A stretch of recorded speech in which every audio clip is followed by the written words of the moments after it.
I don't got no friends. I don't got no friends. You know what I mean? I got supporters, people on my side and people on the other side.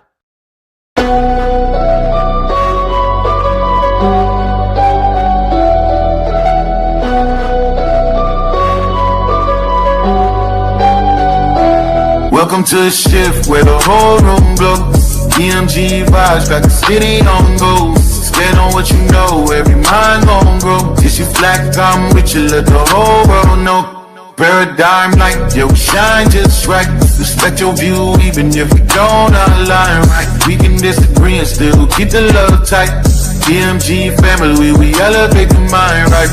This that channel that be talking back, energy attack. Iron sharpens iron, watch the whole league react. Competition in the building, better tighten up your facts. We ain't clones, but we still mirror how you crack under impact. Every debate will work hot, spot a weak, rap fast. You live wrong, paradigm shift, and break your stance. I'm the judge, the jury, the pen, the contrast. My bars hit always like a quadruple, by entire shift, where the whole room glow. DMG vibes got the city on go. Stand on what you know, every mind gon' grow. If you black, I'm with you, let the whole world know.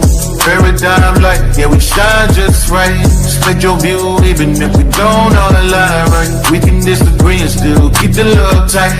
DMG family, we elevate the mind right. We invite every mind, long as you stand on yours. Walking with respect, leave with open doors. Channel stay lit, views jumping off from Fords. STL bounce, yeah, the spot from the source. Competitors, welcome, step up, don't fold. We don't fear pressure, we refine under load. Thoughts heavy, we press them till the truth gets told. Shift so clean, if the platinum even willing to go. Come through correct, bring your logic and your proof. Speak your truth, just don't run from the truth. We debate with grace, that's the paradigm groove. Flow so smooth, even turbulence move. Welcome to the shift where the whole room go. DMG vibes got the city on go. Stand on what you know, every mind gon' grow. If you black, I'm with you, let the whole world know. Paradigm light, yeah, we shine just right. Respect your view, even if we don't align right. We can disagree and still keep the love tight. DMG family, we elevate the mind right. Where the home glow. DMG vibes got the city on go. Stand on what you know, every mind gon' go. If you black, I'm with you, let the whole world know. Paradigm light, yeah, we shine just right. Respect your view, even if we don't align right. We can disagree and still keep the love tight. DMG family, we elevate the mind right. Welcome to the shift. DMG vibes got the city on go. Welcome to the shift. Stand on what you know, every mind gon' grow. Welcome to the shift. If you black, I'm with you, black, I'm with you. Welcome to the shift. We can disagree and still keep the love tight. Welcome to the shift. DMG family, we elevate the mind right. Welcome to the shift. DMG vibe got the city on low. Walk with paradigm shift, keep it real for.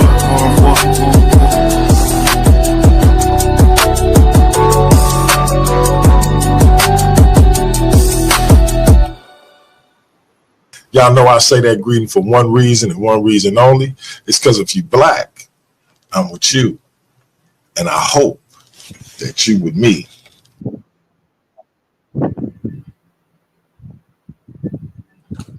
Hey, welcome to Paradigm Shift TV 314. This is your brother, DMG the Poet, a.k.a. Brother Pianki, also known as the infamous DMG. And today we got a powerful show with a powerful topic. Yours truly will be having one of those rare occasions where I jump into the ring and I do have a worthy opponent, the brother known as King J. Now, before we get into our spiel, y'all know I got to do my spiel. Allow me to say, God bless to all my Christian brothers and sisters, Hotep to all my Kemetic brothers and sisters. I want to say shalom to all my Israelite brothers and sisters. Assalamu alaikum to all my brothers and sisters in the NOI and Islam, period. I want to say Islam to all my Moorish brothers and sisters. Peace to all my brothers and sisters in the nations of God and earth, them 5%ers. I want to say salute to all my Abo brothers and sisters. Shout out to all my atheist brothers and sisters. I want to say bless up to all my Rasta brothers and sisters. Last and certainly not least, I want to say jumbo to all the rest of my brothers and sisters all throughout the African diaspora, be it here in the wilderness of the United States of America or beyond. I say that greeting for one reason and one reason only. It's because if you're Black, I'm with you, and I hope that you with me. Our different ideologies should not keep us from uniting. We can have unity without uniformity, and last and certainly not least, we can disagree without being disrespectfully disagreeable. With that being said, my brother King J, please reintroduce yourself to the Paradigm Shift TV 314 audience. Definitely was a grand intro. I feel like that was one of those Shannon Sharp intros, you feel me? But definitely a pleasure to be on the panel, you know what I'm saying, to grace your platform. So definitely it's been you know, a couple days. So supposed to have been here Friday, but you know what happened. So we here now. So an eventful packed day for Paradigm Shift. We have this debate for you. Then follow right up, we have the brothers JJ and Jose with another good topic. So we giving it to you for this Sunday morning. You feel me? Ready to jump into it whenever you're ready to jump into it. No doubt. And this man needs no introduction. He is a legend in the debate community. He is the mighty Mandinka Mali, aka JJ7K, and he is the current Paradigm Shift TV 314 debate champ. Please reintroduce yourself, my brother. All right, man. Thank you for that beautiful entrance. You know what I'm saying? That introduction there. That's right. The champ is here. The champ is back. But you know what? You ain't got to worry about it today, both of you debaters, because the champ is the host. I'm the host today, so you ain't got to hide your PowerPoint from me. That's right. Hey, shout out to my wife, my queen, Jenny Hayes. Shout out to the Lions Den, Paradigm Shift, and the rest of the team. This is a grand topic today. Was Christianity forced on enslaved African Americans? Both of these brothers for to get in the ring. They're going to bring their sources, their references, their PowerPoint, Chicago style citations, peer review articles. That is a qualification when it comes time to these debates nowadays. Let's get it. You hear me, ladies and gentlemen? We got two heavy hitters with, you know, these guys, they've been around, but, you know, they kind of jumped off the porch, you know, last year, getting in the ring. So, hey, but they always been intellectuals amongst us. Appreciate that. So, like I said, we're going to let these guys figure this topic out. I'm going to say it once again. Christianity forced enslaved African American. And after this, like I said, we got another powerful goddamn debate. Dang on debate. Hey, the people's champ, the 314 champ, the two-time HOK champ, and the celt of the HOK. It's getting back in the ring, defending the belt. You know, hey, they've been running and hiding, slipping and sliding, and scrambling and scraping to get away from JJ. Finally, somebody stepped up to the forefront. This ain't about me, y'all. This is about these two competitors right here. So, hey, am I the timekeeper too? You didn't tell me about that. Am I the timekeeper? I guess I can be. Yes, sir. Yes, sir. Yes, sir. Yes, sir. Yes, sir. A couple hours, I'm going to get into the Yes, sir. You the jack of all. We'll get into this. So look. Right. Hey, no profanity. No profanity. I got church folk watching now. No profanity. Right. Yeah. Let's get it. No profanity. You hear me? So listen. So I'm gonna tell you the format. Right. We're gonna have a 5-minute opening, ladies and gentlemen, from both competitors, and then we're gonna have both of them will have 2 15-minute rounds apiece. I guess within that 15 minutes, they can kind of rebuttal each other, and then I don't know. And then after that, they're gonna have 5 questions. They're gonna have 5 questions, and then they're gonna do their 5-minute. 3 questions. 3 questions. And then we're gonna go to the audience. Oh, excuse me. 3 questions. Then we're gonna go to the audience. So the affirmative is Brother King J. Yes. He's going to come out. His affirmative position was Christianity forced upon enslaved African Americans. Yes, So sir. whenever you brothers ready, I get a clock going, and we're gonna Let's get this go. show on the road. And like I say, after this, hey, stay tuned because we got another powerful debate. Go ahead, Doc. All right, So I'm gonna let me mute know out. when you're ready. I get my clock out. Go I'm ahead gonna and, mute out, and King J gonna do his minute open. go ahead and get it out. I'm ready. Mute out too. All right, let me know when I can go. It's on you, my brother. All right, No, that's on JJ and because he keeping start your time. time. Let's Yeah. go. All right. Your time starts now. The title of today's debate is simple, direct, and historically absolute. Was Christianity forced upon African slaves? My opponent enters this room prepared to argue a romanticized, ahistorical fantasy. He is going to try to convince you that forced conversion, because that is the topic, was Christianity forced upon African slaves, was forced conversion. He's going to try to convince you that forced conversion is a theological impossibility, right? He's going to try to convince you that you have to believe the doctrine in order to be forcefully converted, right? He will argue that to be a Christian, you must possess an internal intellectual understanding of doctrine, catechism, and scripture, right? He's going to argue that you must know the doctrine, right? Furthermore, to escape the bloody tracks of history, he may attempt a desperate semantic trap, claiming that the Roman Catholic Church that built the transatlantic slave trade wasn't really Christianity, right? We ready for that. We're going to get ready to that out the door, right? Let us dismantle that historical illiteracy out the gate. In antiquity, Catholic and Christian were identical synonyms. They're synonymous, right? The word comes from the Greek katholikos. I'm not pronouncing that correct, but meaning universal. So in 110 AD, St. Ignatius, a direct disciple of the Apostle John, wrote, "Wherever Jesus Christ is, there is the Catholic Church. There's the Catholic Church." In 325 AD, the Council of Nicaea, which codified the Trinity and the divinity of Christ, concluded its creed by explicitly invoking the authority of the Catholic and Apostolic Church. In 380 AD, Emperor Theodosius issued the Edict of Thessalonians, legally mandating that all true believers assume the title of Catholic Christians. So we're establishing here that the Catholic Church is the Christian church, right? In its exception from the beginning, right? If my opponent claims the early Catholic Church wasn't Christian, he rejects the very councils that gave him the Trinity, the creeds, and the New Testament canon itself. The historical record is clear.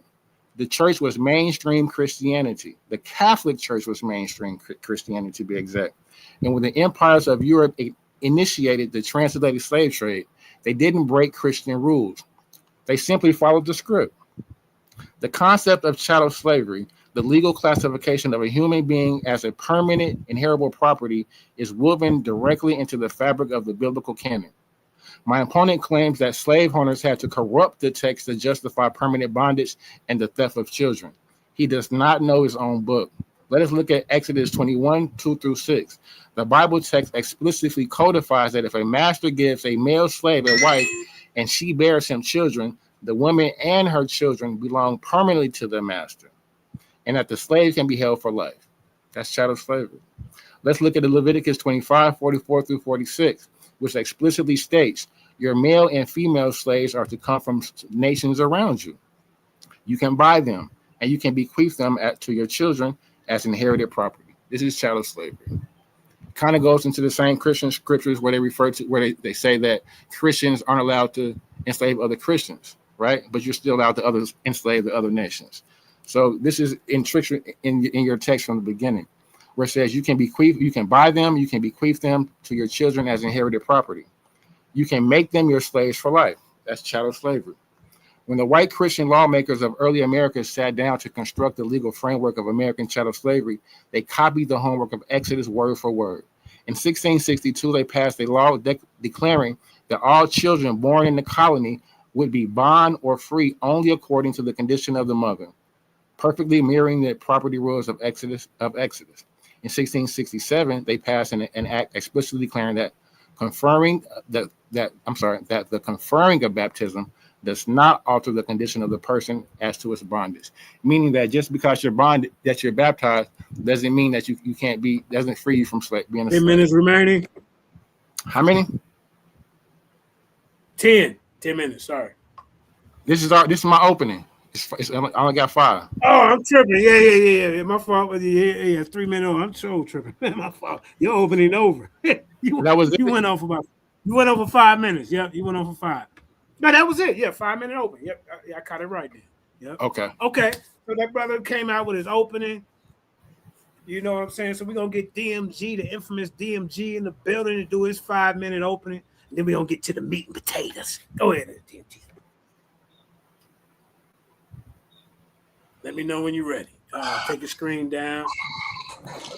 All right. Let me share my screen. You know, I'm a visual person. Let me blow my joint up right quick. Right. Give me 1 second. Yeah, I'm ready. I'm ready.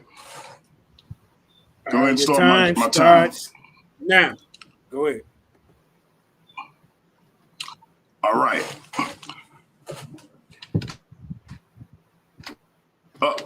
Stop my time. My bad. Yeah, go ahead. Whenever you're ready, go ahead.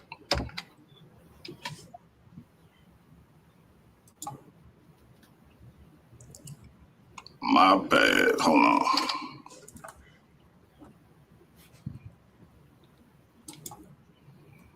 Everybody hit that like, share, and subscribe, man. All right, we good. Start my time. All right, your time starts now. Start my time. We good. All right. Today's question is not whether slavery was evil. It was. The question is not whether slaveholders abused the Bible. Many did. The question before us is this: was Christianity itself forced upon African American slaves? To answer that, we must first define Christianity. According to mainstream scholars, Christianity is the religion based on the life, teachings, death, and resurrection of Jesus Christ. Therefore, Christianity must be judged by the teachings of Christ, not by the sinful actions of those who claimed his name. Throughout this debate, I will demonstrate 3 things. First, Jesus never commanded his followers to convert people through force, violence, or slavery. Instead, he taught us to love our neighbor, treat others as we wish to be treated, and proclaim liberty to the oppressed. Second, while slaveholders often attempted to use religion as a tool of control, enslaved Africans distinguished between the religion of the slaveholder and the teachings of Christ. They formed the invisible institution, embraced the Bible's message of hope and deliverance, and eventually built the Black church on their own understanding of the gospel. Finally, my opponent must prove not merely that slaveholders forced religious practices, but that Christianity itself, as defined by Jesus Christ, was forced. Those are not the same claim. The historical evidence, the scholarly definition of Christianity, and the teachings of Jesus all lead to the same conclusion. Slavery was forced, oppression was forced, but Christianity itself was not. I'm done. All right. Ladies and gentlemen, this is going to be a powerful debate. Both of you brothers laid out the good introduction to let you know where they're coming from, So I hope everybody taking notes because this is for to edify the body. That's what this is all about. So, King J, you're the affirmative. Let me know. Let me know when you're ready, and I'll start your time, sir. 15-minute rounds. I'm ready. Start me off. Is my screen showing? Yes, sir. Let's get it. All right. So we see here the foundation of chattel property, and we look at Exodus and Leviticus as primary sources. So we open this debate with the most fundamental question of the night: was Christianity forced upon African slaves? To answer that, we cannot look at modern sanitized versions of faith. We must look at the foundational text that the architects of the transatlantic slave trade held in their hands. My opponent's entire defense relies on a popular myth. The myth that white slave holders had to twist, corrupt, or misinterpret the Bible to justify chattel slavery. That is historically. Hold on, JJ, stop this time. Stop this time. Yeah. I'm on it. Yeah, you're not sharing your screen. That's your introduction. You sharing your screen, but it don't seem like it's moving. Yeah, It's moving. It's not. I'm showing the foundation of chattel. okay. Yeah. Oh, okay, good. Okay, good. You good. My bad. Yeah. I'm reading from, back over. Okay, I'm reading from my notes right now. Yeah. I get it. Yeah. All right. I'll start. But so, are you starting me over? Yeah, I'm starting you over because I interrupted. Go ahead. That. My opponent's entire defense relies on a popular myth. The myth that white slave owners had to twist, corrupt, or misinterpret the Bible to justify chattel slavery. That is historically and textually false. The white lawmakers of Virginia, Maryland, and the Carolinas did not need to invent a single property law. They simply copied the text verbatim from day one. Look at the screen.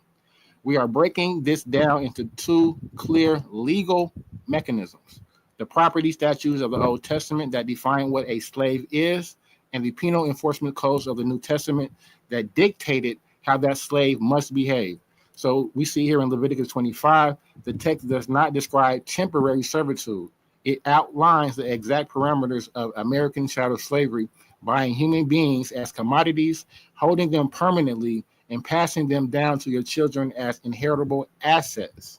In Exodus 21, the text explicitly codifies the destruction of the family unit, declaring that a slave's children belongs entirely to the master.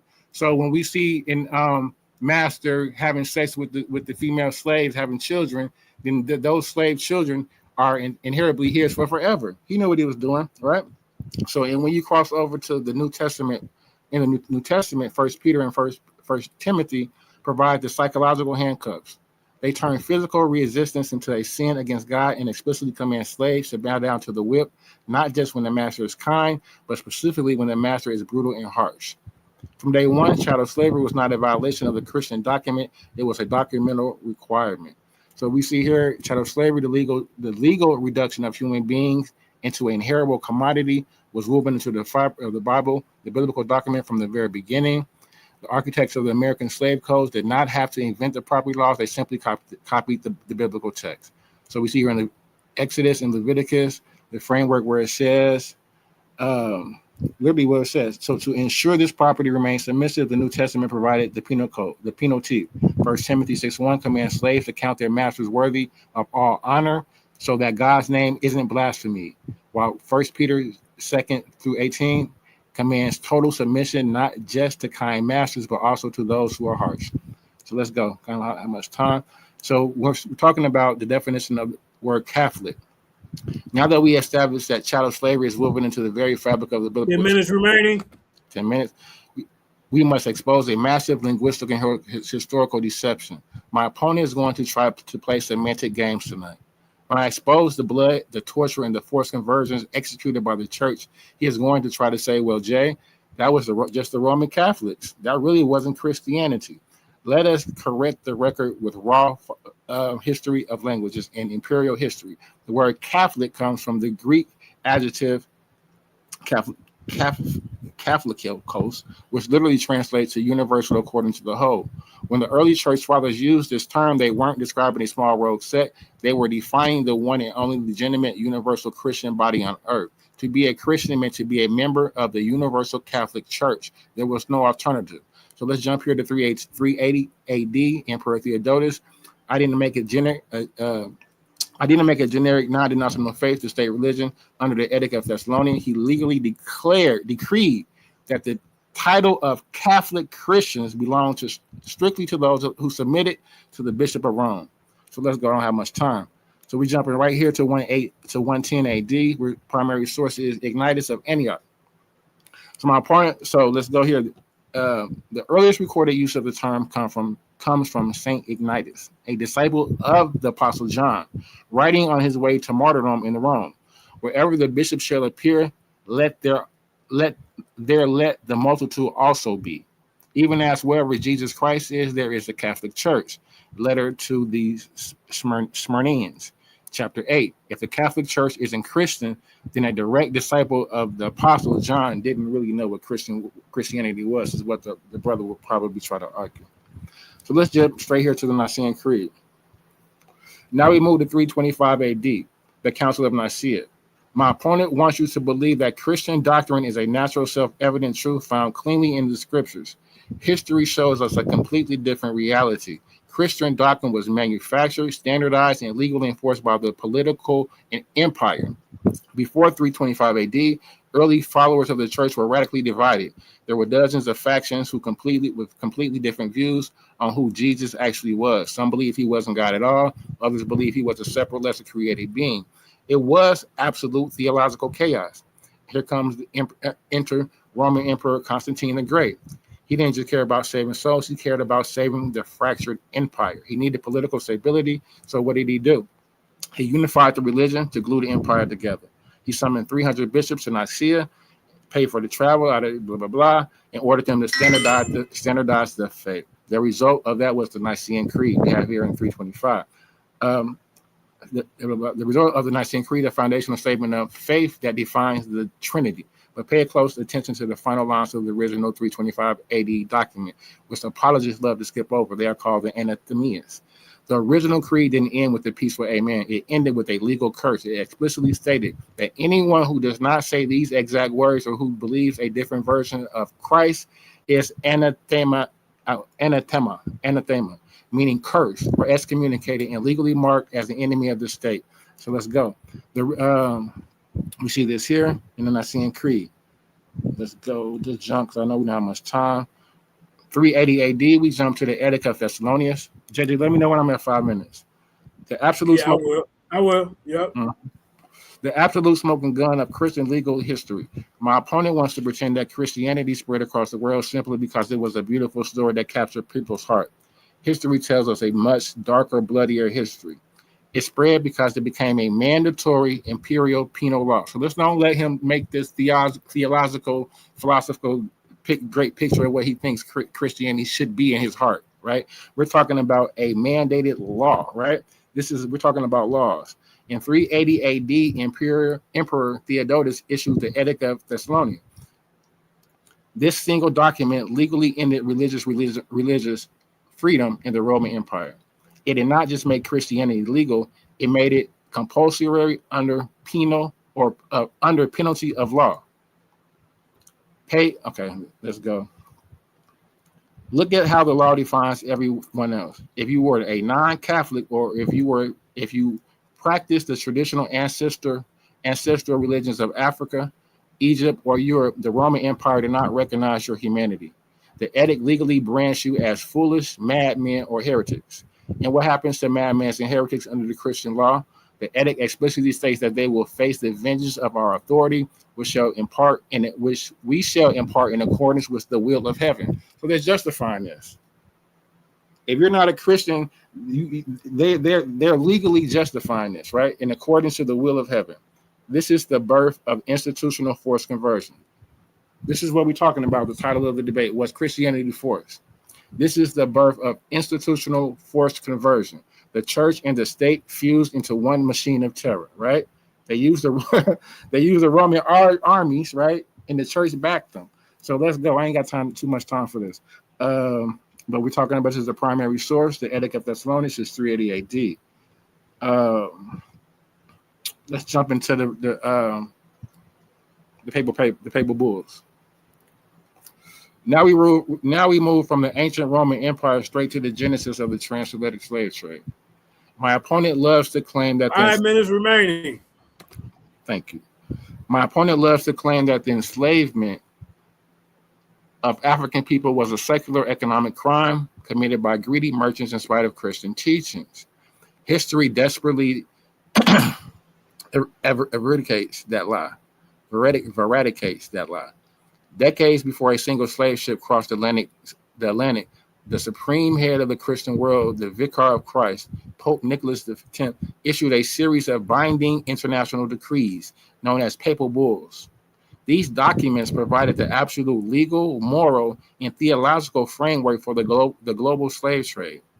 In 1452, Pope Nicholas X issued dumb diverses.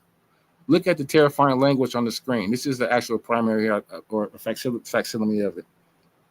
He gave King Alfonso of Portugal explicit divine authority to invade non-Christian lands, capture their inhabitants, and reduce their persons to perpetual slavery. This is the direct institutional birth of modern chattel slavery, signed with the ring of the fisherman. 3 years later, in 1455, the Pope doubled down with the Roman Pontifice.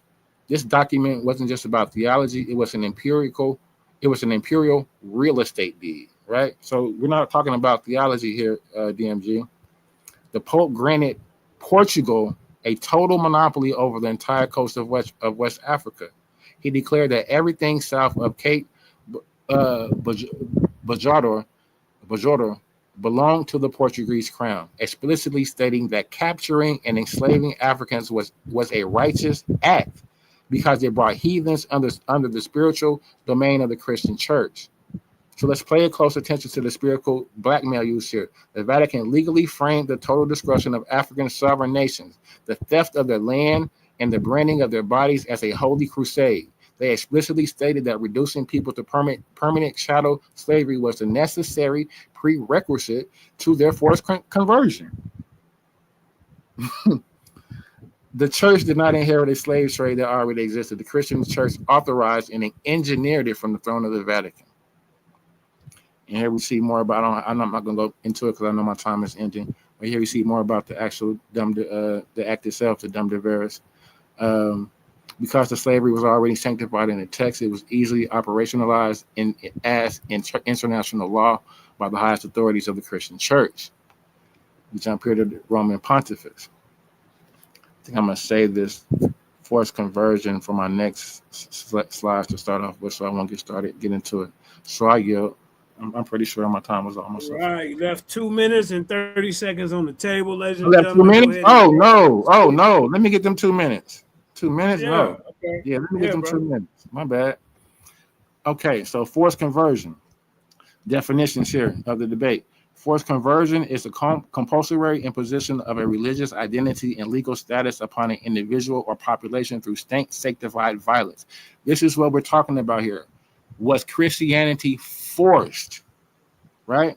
Forced conversion is a compulsory imposition of a religious identity and legal status upon an individual or population through state sanction. It has to be state sanctioned. Violence, imperial decrees, or institutional coercion, completely independent of the subject's intellectual consent, linguistic comprehension, or theological knowledge. He ain't got to know. You don't have to know the doctrine to be you're forcefully conversed. That's the whole point. They don't want you to know. And we're going to find out, we're going to go into more of that later about why they don't want you to know and why the slave master was the one who was the 1 minute remaining. Was the one orally telling you the Bible, keeping you illiterate, right? For these explicit reasons. Under the definition, forced conversion is a jurisdictional capture. When the Portuguese crown or the Virginia Assembly mandated baptism, they were not initiating a spiritual transformation. They were executing a legal maneuver.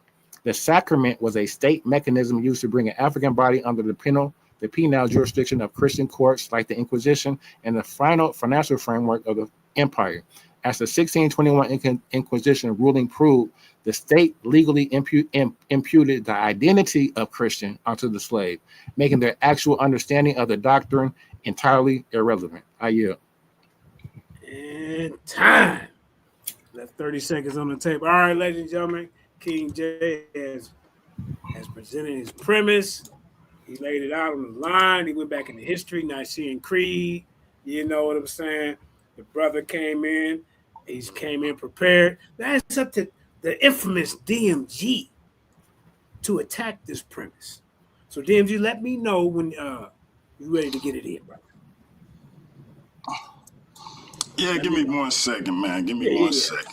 Hit that like, share, subscribe, man. Yeah. Paradigm Shift 314. You know, subscribe to the channel, man. We got a whole bunch of debates going on. You know how we do. But hey, brother DMG, King J, powerful information. As a matter of fact, DMG has fell off. So I will let everybody know what's going on later on today. It's going to be a bloodbath. Wait a minute, JJ. The brother is fighting against the consensus textbooks. He fell off. Hold on. Let me get into the promo. I knocked him out. You all right? You That was a knockout. He said he knocked him out. I knocked him out. knocked him out. That was a knockout. DMG has went and called a friend, ladies and gentlemen, according to King J. Wait, he heard that phrase wrong. He said, "Wait, I got technical difficulties." He didn't went and call a lifeline. Call a buddy. I hope that ain't what's going on, DMG. You better be ready for this type of information. You in here with some of the big dogs and debates. Let's go. KJ, turn on your camera and flex on him for a second. We got to get him up here. Yo, hold on. Yeah, turn on your camera and flex on him, KJ. He said, KJ, and that's how I do a debate. Somebody fall off. That's right. There you go, KJ. He didn't went home. He didn't went to church. Knocked him out. Oh, there you go. All right, here. Yeah, nah. Listen. He said he knocked you out. You called a friend. You had some love taps, man. But unless you knock my internet out, you ain't knock me out. Yeah, you had some love taps. Yeah, I don't know what it is though. Every time I try to shut my screen, I start having issues. Type shit. Let me see. Yeah, StreamYard is acting up, ladies and gentlemen. Last couple of days, StreamYard has been acting up, but hopefully everything pan out. Everything y'all loud and clear. For sure. Maybe if you turn your camera off or whatever, I don't know. So that's what they tell me. All right, so we got the brother DMG in the building, the CEO of the Paradigm Shift TV. So let me know when you're ready. So listen, so we can get it in. You ready? I'm ready. Go ahead and start my time. Your time starts now. My brother seems to have an issue as it relates to, understanding what Christianity is and what Christianity ain't. So I'm gonna help him out. That's my little bro, because I think my brother a youngster, man. I'll be 50 in October. So it's my job to educate these youngsters. You feel me? So I'm gonna do that. Right. What's Christianity 128 your on time, African American slaves? DMG, at 128 your time starts. Yes, sir. All right. I appreciate you. Yep. Was Christianity forced on African American slaves a historical examination by yours truly, the infamous DMG, the real black existentialist? Let's get into it. Here's the central question. According to the scholarly definition of Christianity, was Christianity actually forced on African American slaves? The standard of evaluation. This presentation distinguishes between Christianity as defined by historians and theologians. See, the brother thought I was just coming from a theological standpoint. No, I'm coming from a historical standpoint as well, because what he described wasn't Christianity. But we're going to talk about it. The misuse, I'm going to say it again, the misuse of biblical texts by slaveholders. Historical evidence regarding conversion among enslaved Africans. And you got the citations at the bottom. I want everybody to look at the bottom of each page for the citations so I don't have to keep stopping to read them. But the citations I use are at the bottom of every page. Pause if you have to, but check those out. But again, the misuse of biblical texts by slaveholders. Historical evidence regarding conversion among enslaved Africans. Let's go. What is Christianity? Before evaluating whether Christianity was forced, Christianity must first be defined. Historian Yaroslav Perkelin defines Christianity as the historic faith centered upon Jesus Christ as proclaimed by the apostles and preserved through the canonical scriptures. Theologian Alistair McGrath identifies Christianity by Jesus Christ, his death and resurrection, salvation through Christ, the authority of the Old and New Testament, Christian discipleship. Christianity, therefore, consists of the entire biblical message, not isolated verses or political systems. Because, see, my brother talked a lot about political systems. He talked a lot about political systems, but he ain't talked much about Christianity. But let's continue. Key question. If enslaved Africans were denied much of the scripture, were they receiving Christianities as scholars define it, or only selected biblical verses? Again, citations at the bottom. Slaveholders initially opposed Christian conversion. Historical evidence shows that many colonial slaveholders resisted evangelizing enslaved Africans. Many feared baptism would result in emancipation. Christian slaves might challenge slavery. Christians should not enslave fellow Christians. Albert Roboto notes that many enslavers viewed Christian instruction with suspicion because its legal and social implications. Sylvia Frey likewise documents widespread enslaver resistance during the colonial period. Sources at the bottom. The Virginia Law of 1667. The Virginia General Assembly enacted an act declaring that the baptism of slaves does not exempt them from bondage. The law declared that baptism would not change a slave's legal status. This law exists because many slaveholders feared Christian baptism could lead to freedom. If Christianity was forced upon enslaved Africans, such legislation would not have been necessary. Primary historical source, the Virginia State Assembly. Again, it's at the bottom. Let me hide this. All right. Enslaved Africans were denied the full Bible. Throughout American slavery, literacy laws prohibited slaves from reading. Bible ownership was prohibited. Religious instruction often emphasized only obedience passages. 10 minutes remaining. Sources, again, at the bottom. Appreciate it.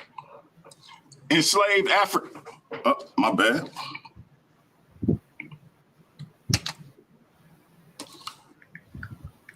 These passages frequently emphasize Ephesians 6 and 5, Colossians 3 and 22, Titus 2 and 9, and minimized Exodus, Isaiah, Amos, Luke 4, Galatians 3 and 28, and Revelations. Eugene Genovese argues enslaved African-American Christians developed biblical theology distinct from the enslaver. Christianity versus selective biblical instruction. Christianity includes the entire biblical narrative centered upon Jesus Christ. Slaveholders frequently emphasized obedience while minimizing themes of redemption, liberation, justice, and equality. God's deliverance of Israel, Roboto concludes enslaved Africans reconstructed Christianity around biblical deliverance rather than planter theology. Important distinction. Misusing scripture is not equivalent to Christianity itself.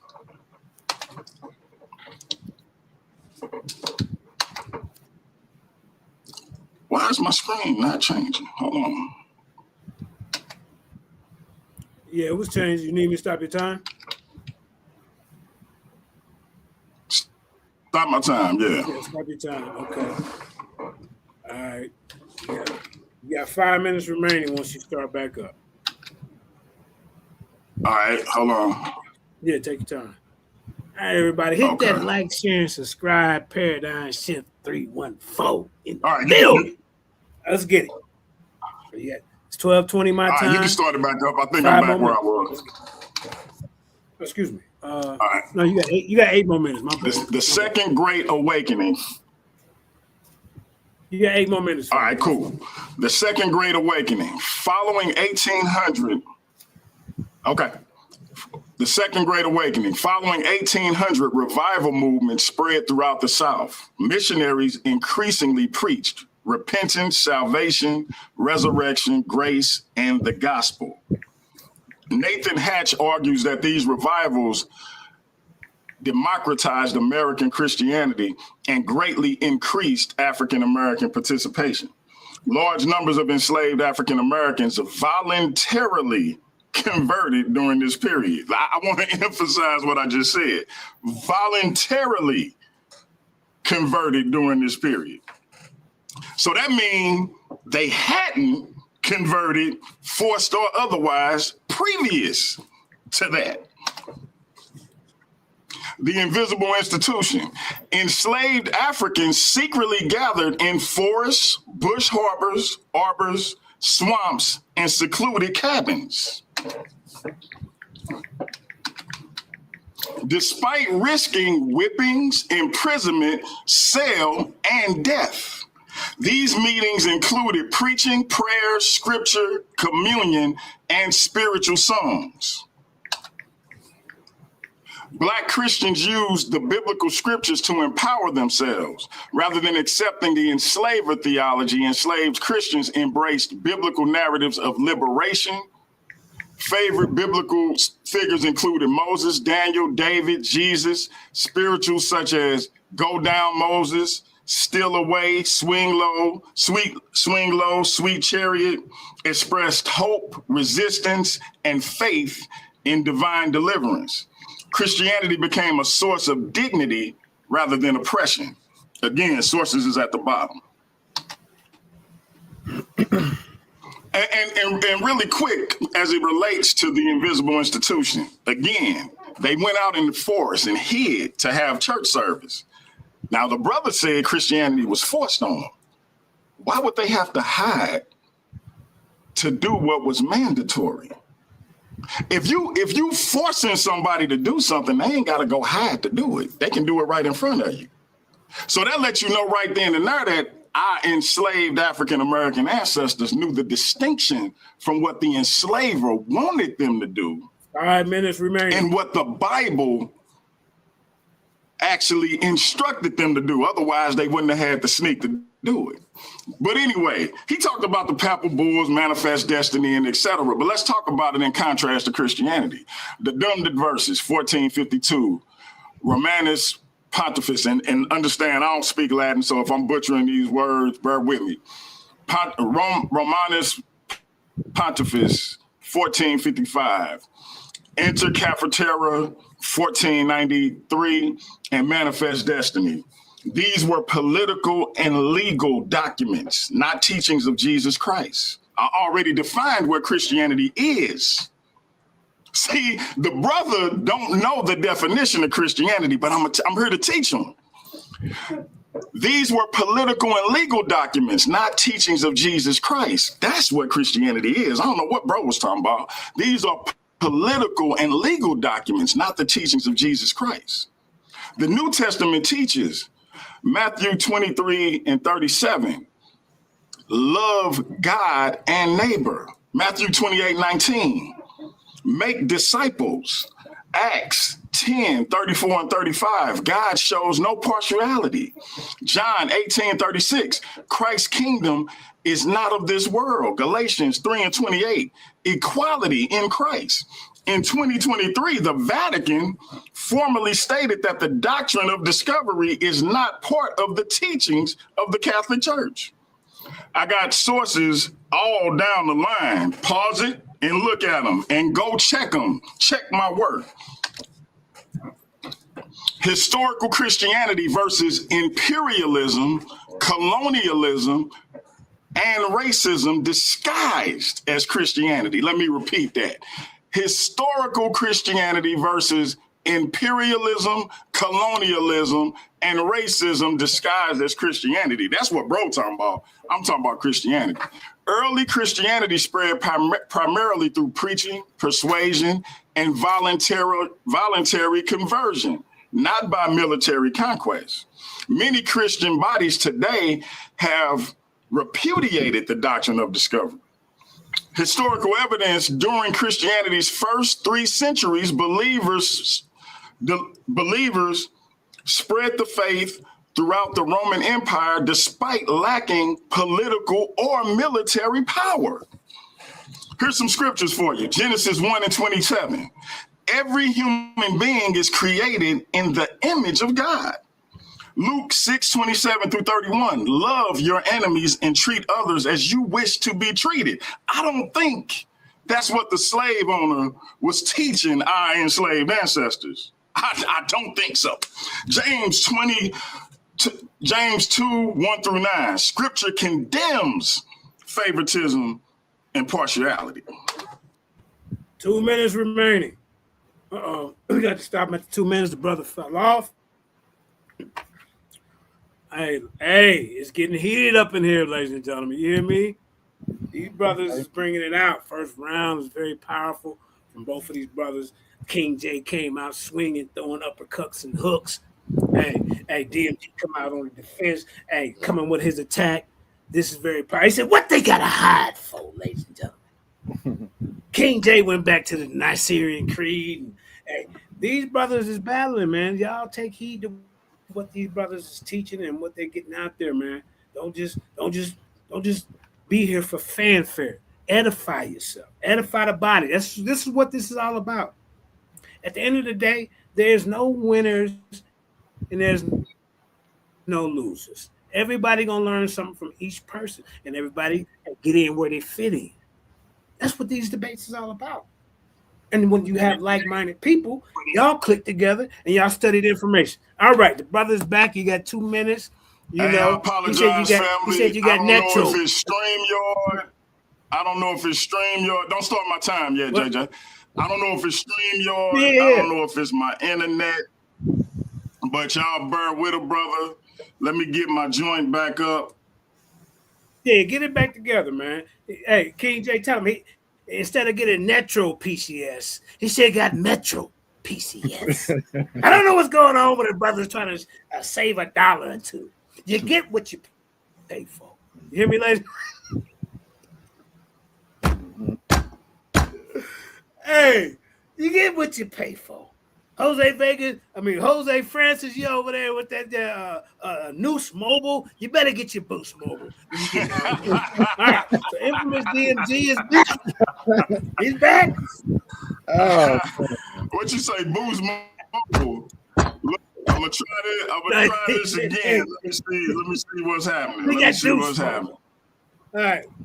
All right, take your time, Hold on. This just delayed a butt whooping that I'm about to put on Jose Vega Francis, in the next debate. You hear me, ladies and gentlemen? He just buying you some time, Francis. I'm letting you know. You know. But, hey, man, I'm enjoying this debate, man. Both of these brothers is bringing some good information. And like I say, man, hey, everybody that's out here watching, please share this to Facebook, your TikTok, and your Instagram. If you can share it to Clubhouse, just play the recording, all of that. That's what we're here for, is to edify the body. Yeah, that's right. So yeah, man, great debate going on. Last night was full of activities, and there's some good debates that's going on in the community. This is what we need to get back to, these great debates, getting the information out there. Everybody stop taking this so personal. You know? Exactly. All right, let me try this again. Man. I think King Jaden called my internet provider and said, "Hey man, I got right. You know what I mean? Hey, King J, I'm on to you, bro. I'm on to you." when do you like that? All right, let me try this again. Yeah, try it again. You got 2 minutes remaining when you get back. All right. You know. But yeah, man. All right, here we go. You finna get right in? All right, here we go. Let me finish. So, all right, screen is up. Start my time. There you go. During Christianity's first 3 centuries, believers spread the faith throughout the Roman Empire despite lacking political or military power. Remember, the brother was talking about something else. He was acting like Christianity always had this political power. And he keeps talking about Catholicism or the Catholic Church. That Catholic just means universal. See, what he talking about is the Roman Catholic Church, different thing. But that I'm here to teach the brother anyway. Genesis 1:27. Human beings, every human being is created in the image of God. Luke 6:27 through 31. Love your enemies and treat others as you wish to be treated. That ain't what the enslaver did to our African American ancestors. James 2:1 through 9. Scripture condemns favoritism and partiality. All right. Neither the papal bulls, because this is what the brother keep referring to as if it's Christianity when it ain't. Neither the papal bulls nor manifest destiny should be confused with Christianity itself. Both emerge from specific political and imperial contexts. Measured against the teaching of Jesus Christ, they fail on several grounds. They replace love with domination. They justified conquest instead of service. They elevated national or empirical interest above human equality. They sanctioned coercion, where Christ commanded discipleship through proclamation. They contradicted the biblical affirmation that every human bears God's image. That's the first round. I'm done for now. Time. Oh, man. Time. Okay. Hear me, ladies and gentlemen? It's go. time for the second round. Both of these brothers did pretty good in the first. You know, hey, we'll give a shout out to everybody that's watching, man. Stay tuned later on. Are you not entertained? Turn it up. Right, King J. This is your day. This is your time, brother. You let me know. I'm ready for you. I'm ready. Hold up, don't start it. Don't start his time yet. Don't start his time yet. You know what I mean? Don't start his time yet. You don't get no more time, DMG. Now, if you ask Are you not entertained? Are you not entertained? Let's go. Let's go. Is this not why you are here? Right here. Turn them up. Is this not why you're here? I had to play that right quick. Go ahead. I'm muting out. Yeah. If I had the buttons to do it, I would do it. I would have did it too. All right. So like I say, ladies and gentlemen, man, this is a powerful debate. We got King J on deck again. You know what I'm saying? Second round, about to get it in. Grab your paper, grab your pen. Let the scholars get it in. Bars from Sister Karima. Go ahead. Let's go. My screen sharing, the chattel slavery. Well, no, we just see the same one you had earlier. It says it's a sentence. Well, it's one sentence up here. I don't know if you need to go in and come out. But does it say chattel slavery? No, sir. It says was Christianity forced upon African slaves. Are you still y'all been stuck on that slave? Yeah, it's been stuck on that for you. Yeah. So if you need to so you're not seeing somebody. No, I'm on it right now. It's sliding. Hold on. Oh, you seeing that okay. One? Hey, hold on, my bad. Hold on. Let me stop sharing that. Yeah, through your whole first. Okay, yeah. All right. That's the one you seeing. Hold on. This is what y'all seeing. Hold on, real quick. You seeing that? Hold on. Give me 1 second. Yeah. Take your time, man. We got. I just have to close out real quick.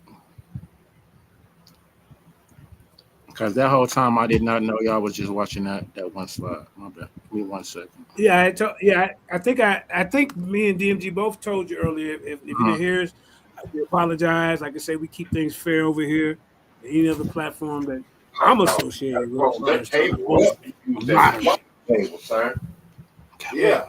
You got a judge's black man in the building peeking around in the bushes, make sure ain't nobody regurgitate nothing he said. Because he got his pencil, his paper, and indigenous got his pencil and paper writing it down. That's right. Hey, indigenous black man, I'm taking all your teachings, brother. Everything you done ever said, I'm taking it, bro. Now he telling you to your face, indigenous. I'm your student, bro. I'm your student. And guess what? Yara said that he won't smoke with you, and I'll even be able to hold the phone for you because you're gonna get in the ring. You gotta get in the ring, brother. But yeah, we taking a break. King J is getting everything situated. I'm sharing my screen now. This is what I was presenting. Here we go. Now I'm sharing. Okay, I'm ready for you. Right. Now you seeing different. Now you can. Okay. Yeah, it's coming up. Okay, yeah, you will see like your Mhm. okay. Yeah. Oh And no, no, no, it's in my stopped. note. Okay. All right, let's go. Peace and love to you from Denver, Colorado. I'm in the Springs. We got to link up. You know, All if right, you turn want me to up. do a live debate or something. All All right, I'm right. ready. I'm ready. Are you gonna blow it up? Uh, Blow it I up a little can't bit, play too much with it. or can DMG do that? Let me see. Yeah, I can't play too much with it, but Okay. All right, you good? Yeah, yeah. All right. yeah, And Hey, you your want me to make time it full starts screen? whenever you say, whenever you start speaking. maybe I can do whatever I want to, but I'm ready. All right, tell me where to Yeah, go, that's pretty JJ. good right there. Let's get. Yep. Whenever you're ready, man, you start speaking. I got you. All Let's right, go. chattel slavery. Chattel slavery is a totalizing legal and economic system wherein a human being is classified under the law as personal property. Chattel, that's the definition. Equivalent to livestock or real estate, meaning they can be bought, sold, bartered, taxed, collateralized, bequeathed to heirs in perpetuity, stripping them of all inherent civil, bodily, and human rights. When you marry chattel slavery to the biblical text, you show that the owners weren't inventing a new concept. They were applying Leviticus 25, 44 through 46. Literally, under chattel law, an enslaved person has no legal agency. They cannot choose their clothing, their labor, or their religion. They cannot choose their clothing, their labor, or their religion. Therefore, when the master of the states forces baptism upon them, because that's what the title is, forced conversion, when the master forces baptism upon a piece of chattel property, there's no different than branding cattle with the owner's mark. The slave is legally stamped as a Christian to validate the empire's religious identity while remaining a permanent item on a financial ledger. We have traced the laws from the ancient Rome to the steps of the Vatican. Now let's look at the raw. I can just jump from that. Let's go. I don't got much time. So let's go to it. We see here the Elmina Castle, 1483. We have looked at the written laws of the Vatican, and now let's look at the stone and mortar. In 1482, the Portuguese took those papal bulls and materialized them on the coast of Ghana by building the Sa Jorge da Mina, the Elmina Castle. This is the oldest European structure in West Africa, and it was built specifically to process human property. My opponent wants to talk about Christian love and gospel missions. I want to talk about architectural layout. If you look at the physical blueprint, of Yamina Castle, it exposes the absolute undeniable fusion of the Christian worship and the industrial mass human torture. The Portuguese builders built a Catholic chapel directly in the center of the Catholic courtyard. Pay attention to the attention of the spatial relationship of this building. The chapel sits directly on top of subterranean dungeons. While the Catholic priests were upstairs singing high mass, chanting hymns, and thanking the Christian God for their safe voyage, thousands of our ancestors were packed like cattle directly beneath their feet in pitch black, suffocating vaults, standing in their own feces, vomits, and blood. Before those ancestors were marched before the infamous door of no return to be loaded onto the ships, they were dragged into that courtyard under the direct supervision of the church. They were branded with red hot irons carrying the mark of the cross or the Portuguese crown, and they were forced into the water for a mass assembly line baptism. They were processed as heathens and stamped as Christian assets. Elmina Castle proves that the chapel did not just ignore the slave dungeon, the chapel was supported by it. So here we go to a couple primary sources. We can look at William Bozeman's first-hand account. William Bozeman was a Dutch a chief factor for the West Dutch Indian Company. Spent 14 years on the Gold Coast, based out of Elmina. His neighboring force, his letters published in 1704. And here's the description. When the slaves came from Wada, and any other, Garfield loves that Wada. When these slaves come to Wada or any other place on the coast, they were put into a booth or prison built for that purpose near the beach. All of them together, and when they were disposed to buy them, they were brought out into a large plain where the surgeons examined every part of them to the smallest member to see if they were sound or good. Right? The invalids were thrown out.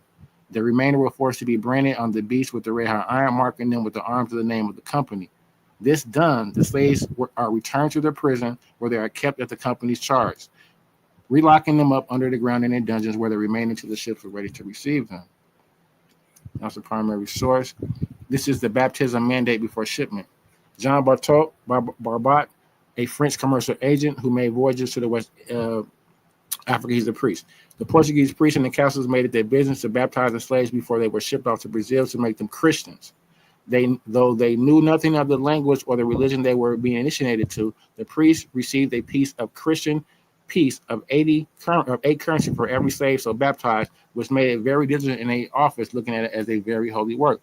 So the summary of the Elmina pipeline, the capture of the descent captives of the interior were marched to Elmina, forced down the subterior cells directly beneath the chapel. They were brought into the courtyard, inspected, stripped naked of identities, and branded with Syrian irons. To satisfy the papal mandates rooted in the Romanus Pontifex, they were subjected to a rapid force baptism, often right in the middle of the courtyard. They were funneled back through the dark corridors to the door and returned, exiting through the castle and directly where the ships were mandated. And here we see here's a primary source of the forced baptisms. These are literally the priests baptizing those African slaves in West Africa, I believe, off the Angola coast. These may be weighted about, I believe this is actually Angola. And we see that some of the soldiers in the back forcing them to. So this is a literal forced conversion, right? And this forced conversion happens before these slaves even get to America, wherever they're going. So the forced conversions happens before they even get to where they're going, right? In West Africa, they're conquered and then they're baptized and they're Christians, right? So my opponent continues to retreat into abstract theology, claiming that the church wanted genuine spiritual converts. Let us look at the literal ground level of the trade in Angola, where the Portuguese operated as a massive assembly and line system of forced baptism. Look at the map and historical records of Moxima at the ports of Luanda. Before our ancestors were packed into the ships like the San Juan Bautista, they were marched through 9 minutes remaining. Okay. They were marched through a brutal formalized processing center. They were not given Bibles. They were not taught anything. They were processed like cattle. So let's jump through. So here we go. I don't got much time. I want to get this out. So I'm going to jump past the 1619 Jamestown 30. I want to get this primary source. So this primary source here is Cartagena Inquisition to 1621. So my opponent is desperate to define Christianity as an eternal choice of the heart, but the supreme legal and theological authorities of historical Christianity laughed at the idea. They established a mechanism of pure mechanical, purely forced conversion. I point you to the actual Inquisition archives from Cartagena in 1621. An enslaved African man named Juan was arrested for practicing his ancestral spirituality. Like my opponent, Juan argued that he couldn't be a heretic because he wasn't really a Christian. He testified that he was kidnapped, dragged onto a slave ship, and had water thrown on his head. He told the inquisitors, I did not know what they meant by their words. I did not understand the laws and the language, and I did not even know what the water poured on my head meant. And what did the Christian court rule? They ruled that his complete ignorance was totally irrelevant. They ruled that once the physical ritual touched his body, a legal stamp was placed on his soul, making him a subject of the Christian authority forever. My opponent claims you need to know the doctrine to be a Christian, but the inquisitors, the very guardians of the doctrine, ruled that the forced ritual overrode the mind. They treating Christianity exactly as an imperial penal law, and they tortured and prosecuted Juan as a Christian anyway. So that's going to be a question to my brother, and so you might want to write it down, because the brother had the same exact argument that the brother DMG is arguing. If knowledge of doctrine is required, why did they torture and persecute this Juan fella in 1621 for the same exact reason? It's like running a stop sign, right? And when you go to court, telling the judge you didn't know the law, you didn't know that you couldn't run a stop line, he's still gonna give your ass a ticket. This is history, absolute. Christianity wasn't chosen by the African slave; It was legally stamped upon them, and that is the conversation. And that is the title of the debate. Was Christianity forced upon the African slave? And I'm showing you primary source after primary source. So the record here in English translation, it says this. He said in his defense that he was not, nor had he never been a Christian, alleging that when they put him on the ship in Guyana, they through the water, they baptized him without him understanding the language or the laws or knowing that what the ceremony meant. What did the court say? 5 minutes remaining. The court ruled that because the material water in the Latin formula had physically occurred, that he was legally a Catholic Christian, subject to the penal jurisdiction, making his internal mind or lack of consent entirely irrelevant. Remember, DMG, these are slaves. They don't have no consent. He was subsequently sentenced to public shaming and penitentiary punishment as a heretical Christian. So I'm gonna ask you another question coming up too. That if they don't think they're Christians, why are they making it the laws in 1666 and 1662 and 1667, right? Saying that you can still be baptized and still be a slave. If they self didn't think they was Christians. Think about that. Let's go. We're gonna talk about 1662 here, the Virginia Act itself, where it says. Some doubts have, this is the actual primary facsimile from the Virginia Grant. I can't spend too much time on this. She already went over it as well. But this is the biblical scripture that correlates. If you buy a Hebrew servant, he is to serve for 6 years. If he comes alone, he is to go free alone. But if his master gives him a wife and she bears him sons or daughter, the woman and their children shall belong to their master, and only the man shall go free. But if the servant plainly says, I love my master and my wife, and the children do not want to go free, then his master must take him before the judges. He should take him to the door of the doorpost and bear his ear through with an awl. Then he should be his servant for life. Property rule follows the mother in Exodus 21. The law states that because the master owns the mother, the woman and her children shall belong to her master. That's the Bible. In the Virginia Act of 1662, the Christian lawmakers codified the exact same rule. The child is bond or free only according to the condition of the mother.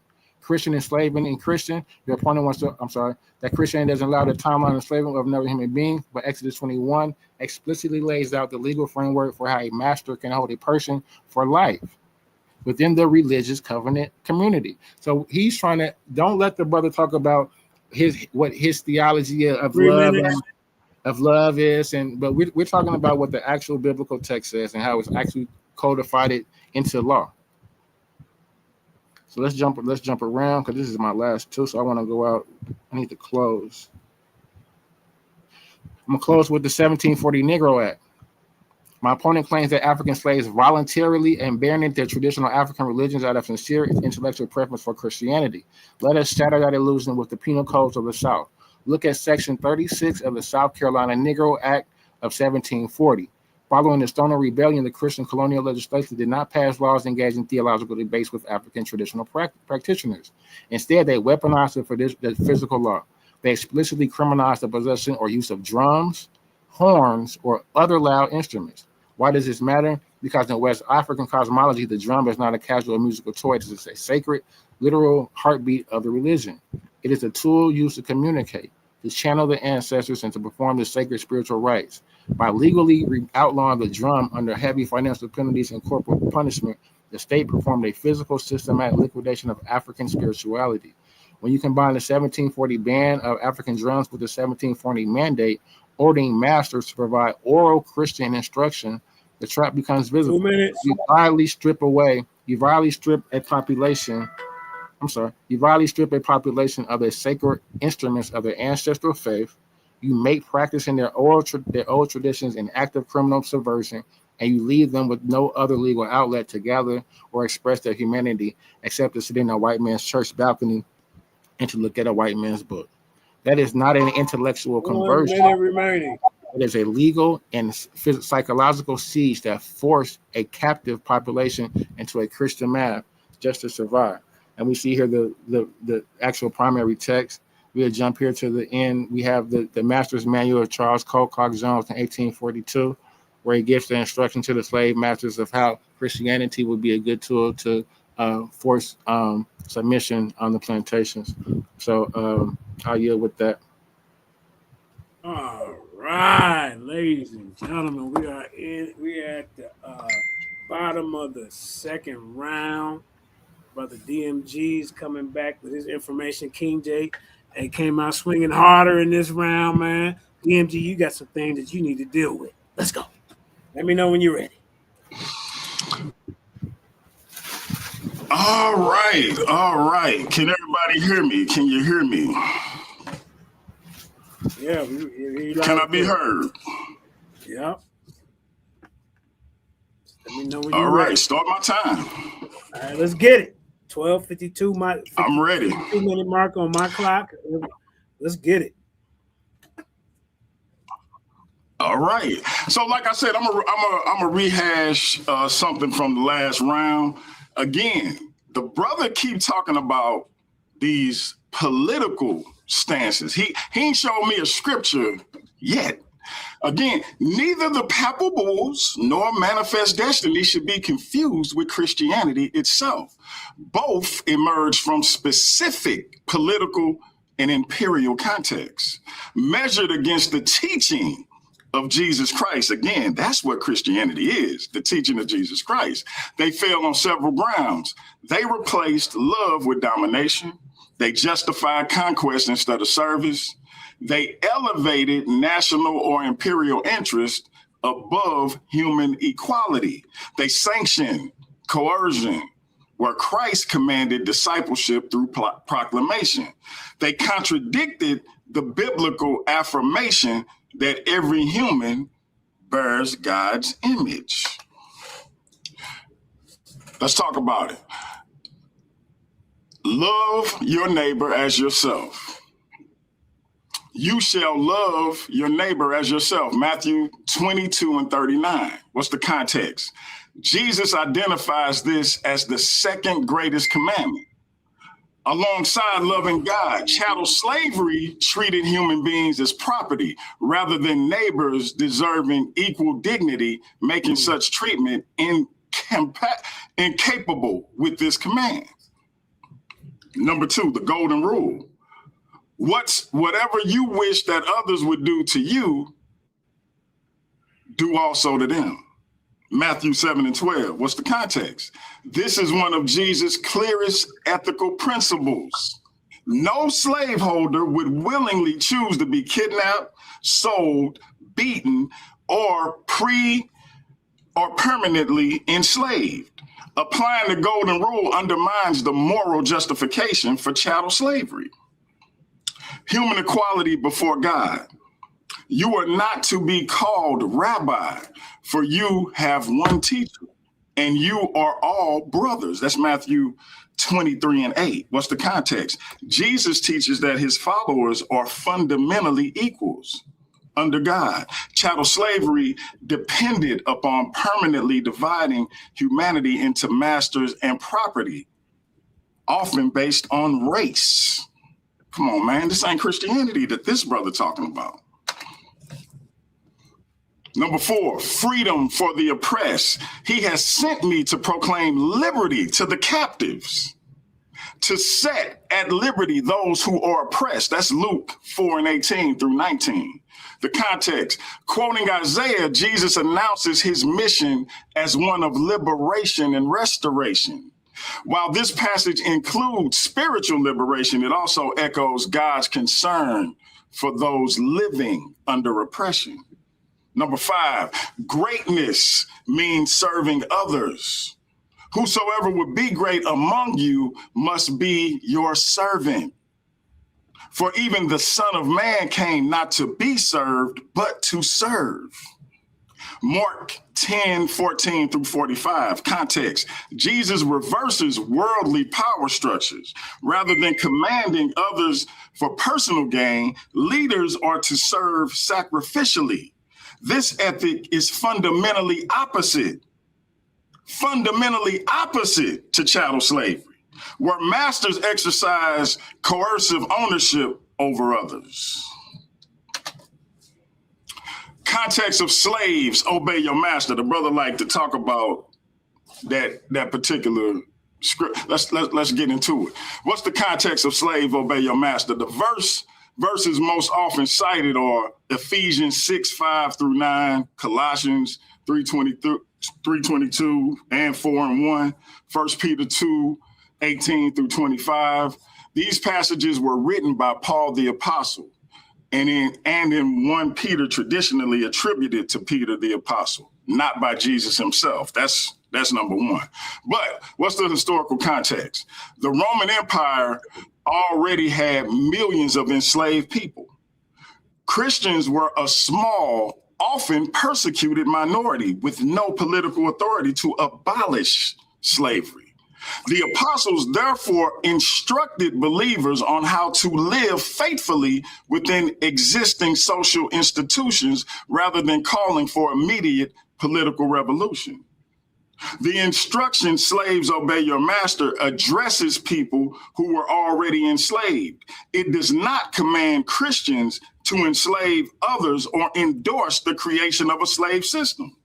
Just as importantly, the same passages place serious obligations on masters. But you ain't gonna hear the brother talk about this. But let's talk about what it says masters should do to their slaves. Let's talk about how it say masters should treat their slaves, because you ain't gonna hear this from the brother.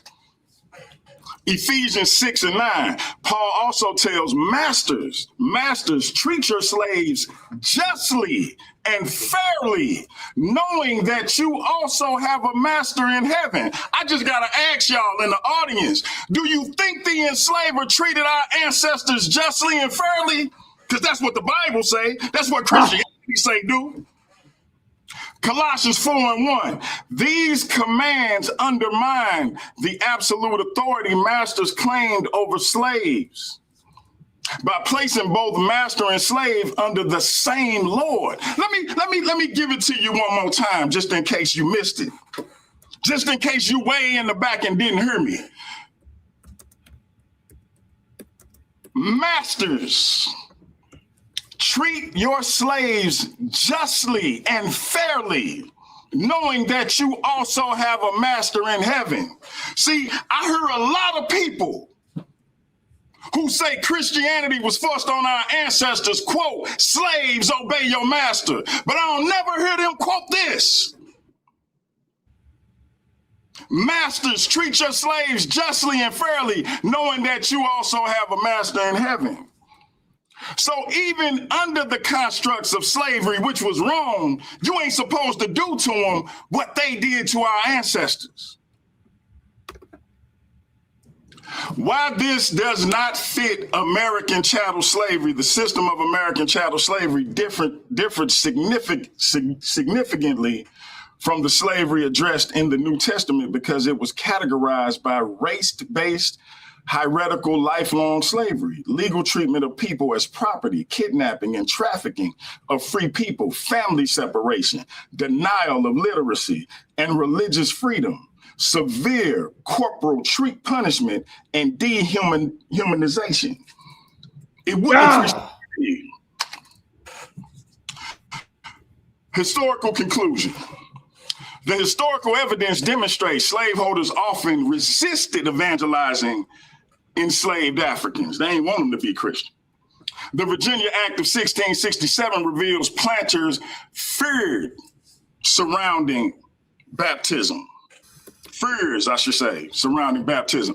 Enslaved people were frequently denied literacy and complete biblical canon. The Second Great Awakening produced widespread voluntary conversions. Secret worship in the invisible institution reflects sincere religious commitment, because it wasn't happening before that. African Americans transformed Christianity into the theological foundation for the Black church, abolitionism, and later the civil rights movement. Conclusion. While slaveholders often manipulated biblical passages to justify slavery, the historical evidence does not support the claim that Christianity itself, as historically defined by the person of Jesus Christ, the complete biblical canon and the core doctrines of the Christian faith, was simply forced upon African American slaves. See, the brother brought up that they wouldn't taught nothing. He said that out his mouth. Go back and rewind it. He literally said they wouldn't taught nothing. So if you don't teach a person something that got to do with this doctrine you're supposed to be forcing on them, how could they in any form or fashion actually be that thing? You could tell somebody they something all day long, but if you don't actually teach them that thing, how to be that thing, then they can't be that thing. He said that the brother that got kidnapped and was arrested for practicing his indigenous faith, and he like, hey man, I don't know what you're talking about. I never became a Christian. And they beat him and tortured him, and they said it don't matter that you never converted. Again, that ain't Christianity, because Christianity can't be forced. And anything other than that ain't Christianity. It don't qualify. See, the brother want to frame Christianity as something it ain't. He want to frame imperialism, colonialism, racism, and nation as Christianity. That ain't Christianity, player. Christianity provides you with a choice. By his own admission, our ancestors didn't have one. 5 minutes remaining. The historical evidence demonstrates that enslavers misused and distorted scripture. But the misuse and distortion of Christianity is not Christianity itself. Enslaved African Americans were not handed the historical Christian faith. They had to obtain it for themselves and ultimately make it their own through the full biblical text and witness. History supports that distinction, as did those very enslaved African Americans. See, if you read the slave narratives, they tell you that they drew a line of demarcation. See, King J can stand over there with a retrospective view all he want to, but the people who actually went through this thing tell you they drew a line of demarcation between what the enslaver was doing and what they discovered for themselves. But we supposed to believe King J. What I have said respecting and against religion, I mean strictly to apply the slave-holding religion of this land, and with no possible reference to Christianity proper. For between the Christianity of this land and the Christianity of Christ, I recognize the widest possible difference. So wide that I receive the one as good, pure, and holy, is of necessity to reject the other as bad, corrupt, and wicked. To be the friend of one is to be necessity to be the enemy of the other. I love the pure, peaceable, and impartial Christianity of Christ. I therefore hate the corrupt, slave-holding, woman-whipping, cradle-plundering, partial, and hypocritical Christianity of this land. Indeed, I can see no reason but the most deceitful one for calling this land Christianity. That's from Frederick Douglass, who, guess what, was a slave himself. King J wasn't a slave. King J can't tell you what our enslaved African-American ancestors went through, but Frederick Douglass can, and he drew a line of demarcation. He broke it down. King J can talk all he wants to in 2026. Frederick Douglass told you what it is. I'm done. Time. Ooh, woo. Boy, that last round from both of you guys was, hey, y'all put the intensity on the debate. You hear me, ladies and gentlemen? Hey, I see you now as my wife. Yeah. Hey man, if y'all don't appreciate good information, man. I mean, this is good information from both of these guys. And I like the fire and the energy, you know, that came from both of them in that last round, man. That's what we want to see. We don't want to see no goddamn reading like, yeah, hey guys. We don't want to see that. This is edutainment. And listen, before we get out of here, I'm gonna put up all my work cited so y'all can see that and look it up to know I ain't up here BSing and playing around and making stuff up. I'm gonna put that up so everybody can see it and you can go look it up and understand. Yeah, you supposed to say that in hey, my name is my name. All right, you supposed to say that in your allotted time now. I gotta be fair. Now, King J, you want to say something? It ain't nobody else's turn. We already went.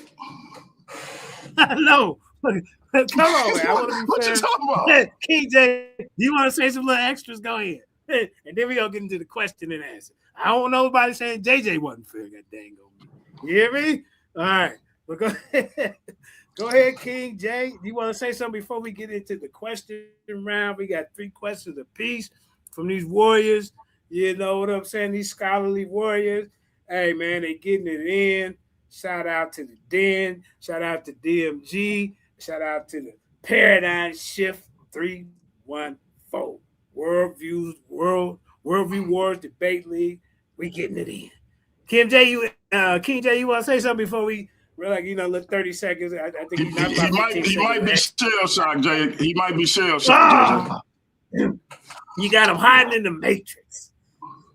Uh-oh. All right, well, King J, I guess I don't know what you're doing over there, man. I gave you the opportunity. Oh man, he's shell shocked, bro. He's shell shocked. He can't even hit the unmute button. He gone, bro. That's what he did to you when you fell off. So hey, second round. No, I wouldn't. I came back in. My internet dropped. I know, but he was doing the same thing. That's a debate. Yeah. He right here. He right here and can't respond. I got dropped off on the internet. He right here and can't respond. No. Actually, something got to be going on. King J, you there? I bet. No, I'm here. Okay. Whole time. I thought I was. All right. Hey. Yeah, look. He said he put you on life support for a second. I don't know what's going on. Look, he's so confused. He's so confused. He thought he was unmuted. All right, man. Hey, it's all fun. All right, all fun, go ahead, KJ. I'm just messing with you, bro. I'm just messing with you. He did the same thing to you. Hey, indigenous black man. Yeah, that's cool with me, bro. Gone. Hey, JJ, give indigenous black man my number. Okay. I'm gonna call you on the payphone. Oh yeah, here we go. My bad. Yeah, I have my. I'm messing with you. Me and the whole time I'm talking. Me and Indigenous yesterday. What up, KJ? Me and Indigenous. We had an olive branch, so we're gonna get back teaming up. All right, King J, we're gonna start with you. You got 5 questions or 3 questions, my brother. How long do you get to? I think we're gonna give you at least 2 minutes to answer it or something like that. But yeah. So King J, the first question is on you. Unless you want him to go first, since you went first. How y'all want to do it? You got 3 questions. Hold on, I'm gonna pull up my questions. Okay. Real quick. Everybody hit that like, share, and subscribe, man. We got some more powerful debates coming up. Stay tuned later on today, 4:30 Eastern Standard Time. The goddamn on Paradigm Shift 314 champ will be defending his belt. Did the ancient Kemetics practice retainer sacrifices? You in some trouble, Jose Vega. Francis. You in some trouble, sir. You in some trouble. You better have everything, your I's dotted and T's crossed, everything. I'm not here to play with you. Like these brothers. They ain't playing with each other. You better be ready to battle, sir. All right, go ahead. So my first question is this. So question 1, right? In regards to the biblical law, Exodus and Leviticus, right? So when Leviticus 25:44-46 explicitly commands that you can buy human beings from the nations around you, pass them down to your children as inherited property, and keep them as slaves for life, right? And when Exodus 21:4 legally decrees that if a master gives a slave a wife and the mother and her children belong permanently to the master for life, my question to you, DMG, is this. Was the American chattel slave system of 1662 and 1667, were they violating biblical law, or were they actually enforcing it? Well, I would say one, that's a law specifically for the Israelites. That ain't got nothing to do with nobody else. So how another people could superimpose laws specifically for the Israelites over what they doing, I don't know how you could justify that, number one. Number two, what the Bible is describing and what was done to our ancestors still don't justify what was done to our ancestors. So to me, it's a moot point because that was for the Israelites. So it's they don't have anything to do with each other. The text that the Leviticus text and Exodus text in the biblical canon today don't have anything to do with. They weren't using that law, that text. What do you mean it don't have anything to do with it? Who was using that text? Your second question? Oh no, okay. Hold on, real quick. Okay. So no follow up. Is that part of this is your second question? No. Okay, go ahead. No. All right. Second question is this. In the 1621 Inquisition records of Cartagena, the enslaved African man Juan argued that he could not have sinned against the church because he did not know the language of the Christians. He did not know the laws. He did not know the law. He did not know what the baptism meant. The Christian court formally rejected his defense, ruling that his absolute ignorance of the faith was entirely irrelevant because the physical ritual of baptism had legally bound his body to the jurisdiction of the church. Who understood the operational reality of historical Christianity better? The Inquisitioners who actually tortured Juan, right, and held him subject to the church, or you, DMG? Say that one more time. So when Juan, the Inquisition of 1621, when the brother Juan gave the same argument that you're making today in regards to doctrinal knowledge and in regards to him being ignorant of it, right? He didn't know anything about what the baptism meant. He didn't know anything about the Christianity. So they found him, they said that it didn't matter, right? They still said that he was legally a Christian, right? Because he had been baptized, right? So my question to you is this: who knew better, them or you? Me. I'm saying this. Okay. The people who, and this is my answer. The people who were doing the torture and doing the Inquisition, I'm saying they weren't Christians. Because if you torturing people, if a man telling you he never converted to Christianity, how can you tell him otherwise? See, and this is why I say you proved my point. You want me to tell you why? You can't. No. Hear me out. I said what Christianity was, and when we get to my questions, you're gonna understand what I'm saying. You can't tell somebody they something they not, and then torture them for not being that. That's not Christianity, bro. They did. But you would have to show me how that's Christianity, though. Are you giving us your interpretation of what Christianity should be? No, I read the definition. Okay, well, they passed the law. Question number 4. Now I'm counting. Let's do this. Hold on. Let's go. My last. This is last question. Mm-hmm. Yeah. I mean, is it okay? This is last question. Go ahead, Brother King J. So, and this is in regards to voluntary, and this is in regards to faith versus property law, what we just building upon. So, if a voluntary faith requires intellectual assent, right, theological understanding, and a conscious choice of the mind, but an imperial force conversion, which is what we're talking about, right, was Christianity forcefully upon African slaves, right, forced conversion.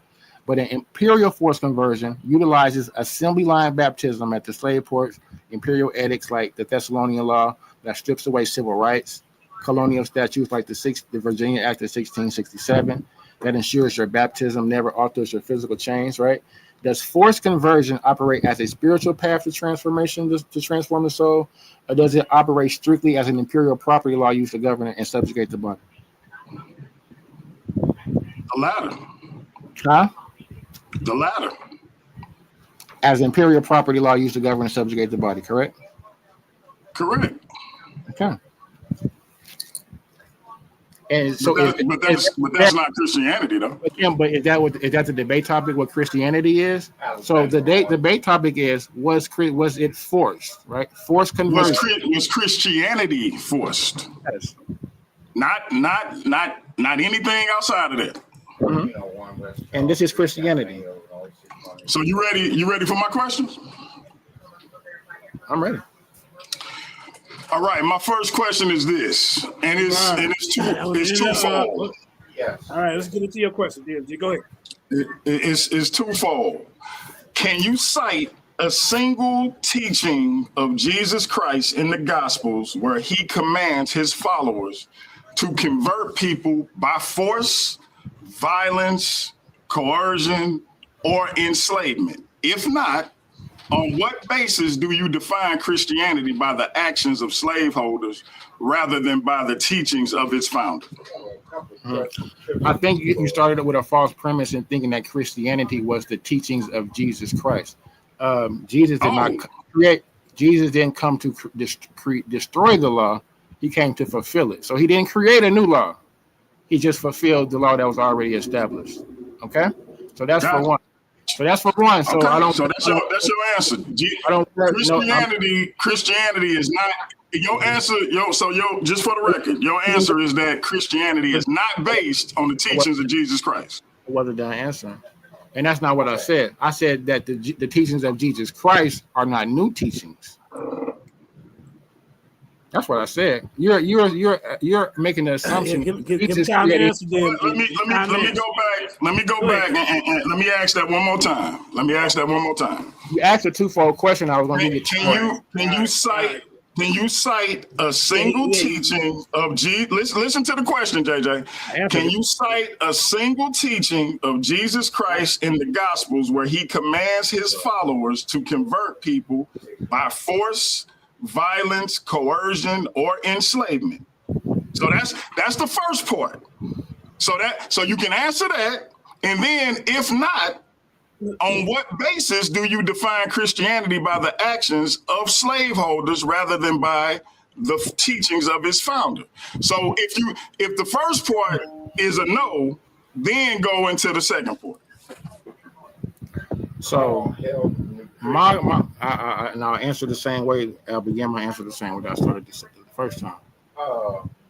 Jesus' teachings are not his own, are some new teachings that he created on his own. Jesus came to fulfill the law that was already established. He didn't create a new doctrine. The doctrine was already established. So these. What was your answer to the first part? Keep cutting me, brother. Let me finish. I'm asking. Wait. You cutting me in my answer. Do I got a time limit to answer? No. Take your time. I just want to know. I just want to know the answer to the first part. That's all. Let me answer it, brother, fully, and then you can say if I answered it or not. You cutting me right every time I answer. Go ahead. So the brothers assuming that's fair. The brother is starting with the faulty premise. The brother is starting with the faulty premise, assuming that the teachings of Jesus Christ are new teachings, right? Instead of teachings that are already established. That's why I gave him Leviticus 25, right? So these are Jesus quotes these texts, right? So he doesn't create his new doctrine, right? That's for one. So that's why I'm answering it the way that I'm answering it. When we talk about the doctrine, I gave you the Nicene Creed, right? And I gave you Antiquities 110 AD, where they're forming the doctrine in the canon, and they're giving you the tenets of what it is, right? Hold on for 1 second.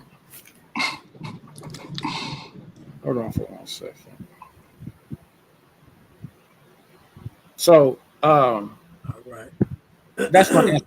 That's my answer. I hope y'all enjoying this debate, man. This is going at it. Go ahead.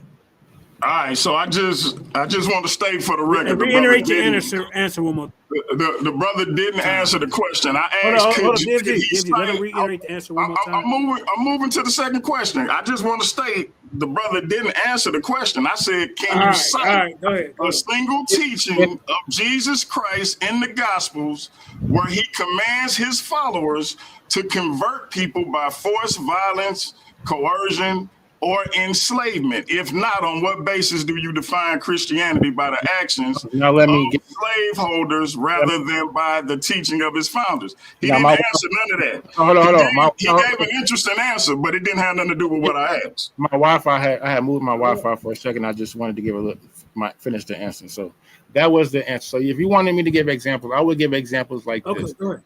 I would say that Jesus enforced whatever law that was in power. Right? He said, pay to the tax, Caesar's what's his, give to him what's his. Paul, in an example, when the slave came to Paul, right? Paul sent the slave back and said to obey your masters. So I would say that they would enforce whatever law of the land was enforced. When they came to Jesus and asked him questions, he told them to obey the Pharisees. So I wouldn't say that Jesus would suggest go against the law. Okay, so again, wait. Shout out to my brother. Shout out to. I got to get to my second because because in about an hour we got another debate. So I'm gonna go to the next joint. Just for the record though. But let me answer the 2 point question. Wait, let me answer. I don't think it's fair. Yeah, DMG, let him answer the twofold. DMG. Go ahead. Don't start crashing out now. So when we asking about what is Christianity, and that's what the brother is really asking in the question. So certain sacraments, right? I would say that the seven sacraments would be definitely a part of Christianity, right? Communion, confession, things of that nature. I would say that Mass, bread and wine, those things, sacred tradition. I would say scripture. Those scriptures would be included, and what we would be included as traditions of church. And these Catholic churches, when we look at the Nicene Creed, are the ones that established this. They tell you, so the word Catholic and Christian are synonymous. So when you're saying Catholic, you're saying Christian. So I don't want the brother to trick y'all to think that when I'm saying Catholic, that I'm not saying Christian. So that's the answer to that. Okay, I'm gonna move on to the second question because I don't know what that had to do with what I asked, but let's go. All right, if Christianity was truly forced upon our ancestors, how do you explain the rise of the invisible institution where enslaved Africans secretly worshipped apart from their masters, rejected the slaveholders' interpretations, and embraced the biblical message of liberation? Doesn't that demonstrate they exercised independent faith rather than merely accepting forced religion? Let me know if you need me to repeat it. No, I don't. And I actually think that proves my point on several levels, right? The fact that I would say that they didn't accept it, right? They rejected it and used it for their own liberation, right?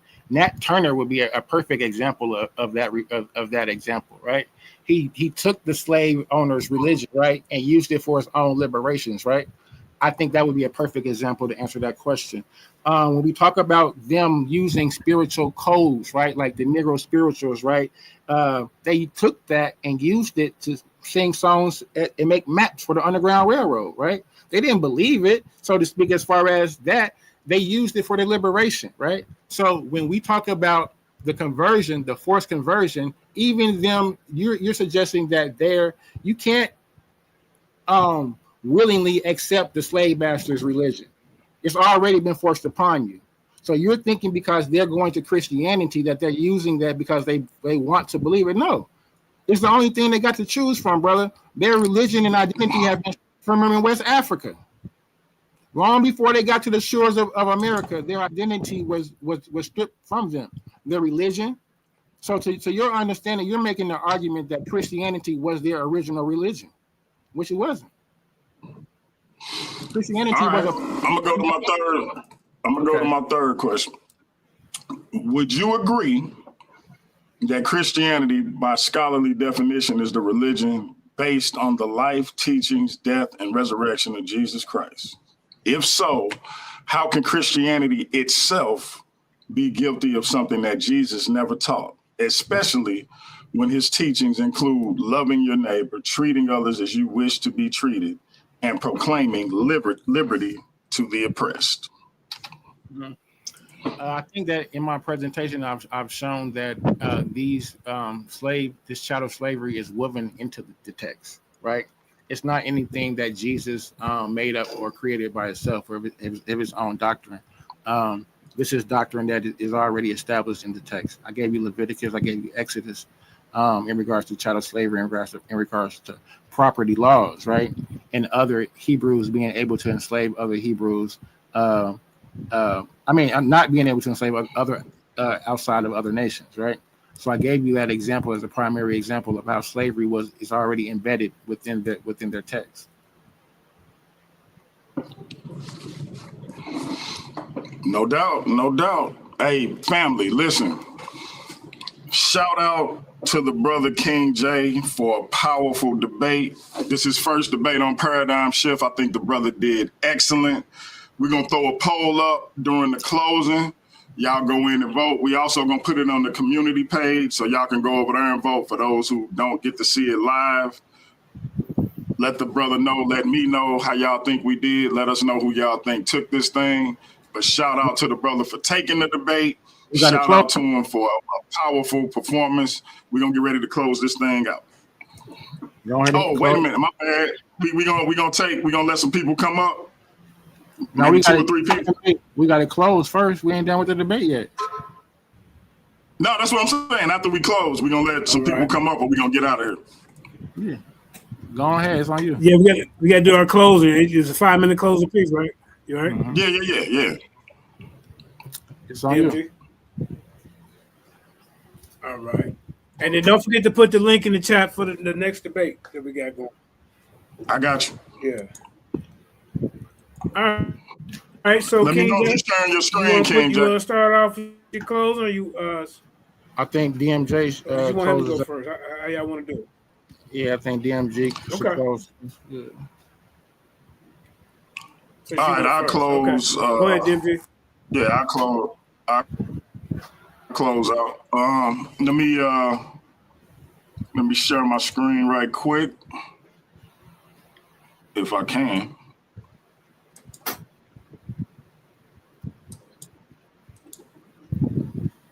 Let's see. All right, JJ, you can start my time.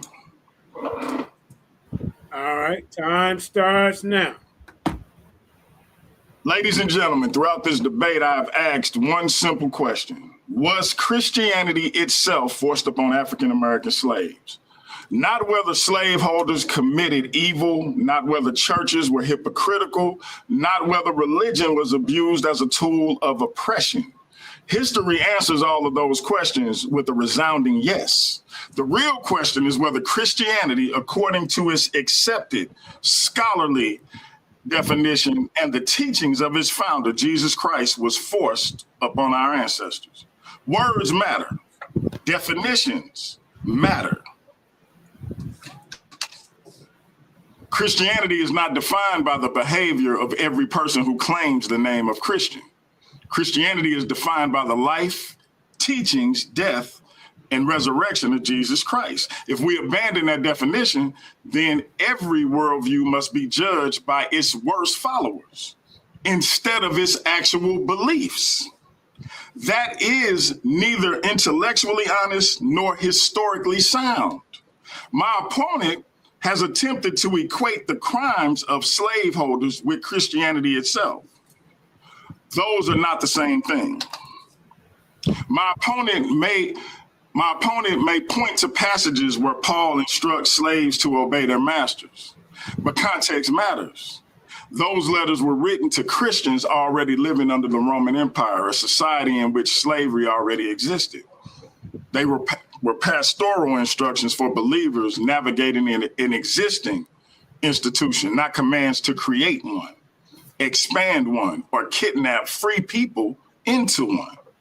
The same passages also command masters to stop threatening their slaves to act justly and remember that they too have a master in heaven.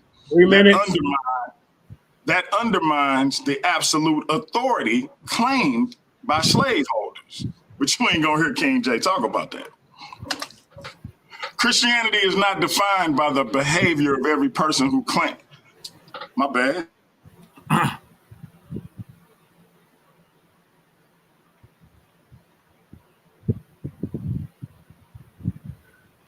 right, ladies and gentlemen. As King J would say, he must have got knocked out again because he didn't have enough energy left to finish this closing, according to King J. So we go see if he come back with a lifeline or something. You know, ladies and gentlemen, it's been a knockout drag out. That's crazy. Both guys were getting knocked out, calling friends and all type of mess. Yeah, closing matter, Yeah, man. Definitely want to give a good closing, man. Definitely want to give a nice closing. Hey, let me say something real quick. Yeah, hey, King J, hey, you know, you coming along, bro. From the first debate you did with Marcus, you know, I hosted that. You remember that, right? And that's crazy. Open. Yep. Yeah. I appreciate that. I see how you have gotten better over, you know, the last 7 to 8 months. So you gotta keep it up, bro.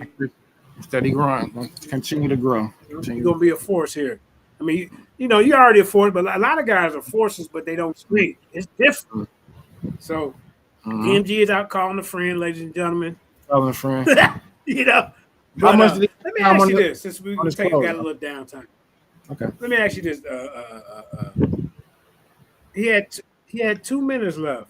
Okay. He had 2 minutes left. 3. It was 3 minutes left, I think. It was close. Okay. Okay. Let me give a shout out to everybody out here. Old account, Victor Emerson World. This is from JJ7K TV. Then I give a shout out to the people that's over here. We got Stepping Into the Light. Peace, sister. I guess I can see everybody. Indigenous Black Man. We got Nathaniel Hughes in the building. Vincent Mueller, you be on something. I don't know what you. Victor Emerson World. You know, Gideon in the building. I think he got a debate coming up in the next couple of days with Josh Hughes. This is for the Worldview Debate League Championship. These brothers are gonna be getting in. You know, whoever wins with that one will be the next World's Debate Champion. You know, so hey, y'all guys look forward to that one. You know, Hemi's been doing debate the other day. You know, we got a good lineup, but hey, today it's gonna be a powerful debate, full of information. At least coming from my side. I don't know about this other brother. Hopefully, he can bring some information to go against a dead argument, ladies and gentlemen. This is a dead argument in academia. Oh yeah. Nobody argues this anymore. They don't argue it happened. They argue, why did it stop? That's the better. Go ahead, King J. You can go ahead and talk a little bit, man. Yeah, that would be a better. That would have been a better argument as far as his friend. Can you hear me? Can you hear me now? Okay, yeah. That would have been a better argument as far as like instead of saying, did it ever happen? You know what I'm saying? We know that it happened at least in the first dynasty, first kingdom. So I mean, that's easy. I mean, so, yeah. So back to this though. He signed up for this. We know it happened. Yeah, back to this. So yeah. So if can you share my screen? No, I don't. Yeah, no. I can't. Oh yeah, share. wait. I can't share. Okay. I don't know if DMG want to call in from the phone and finish his last 3 minutes. Maybe I can call that. Then you could finish yours. Let me call. Yeah, he can do his closing. That wouldn't be fair. He can start over with his closing. You want to do yours? I mean, he can close out from the phone. Okay, well, you go ahead and do. No, we're gonna wait. Let me call this guy.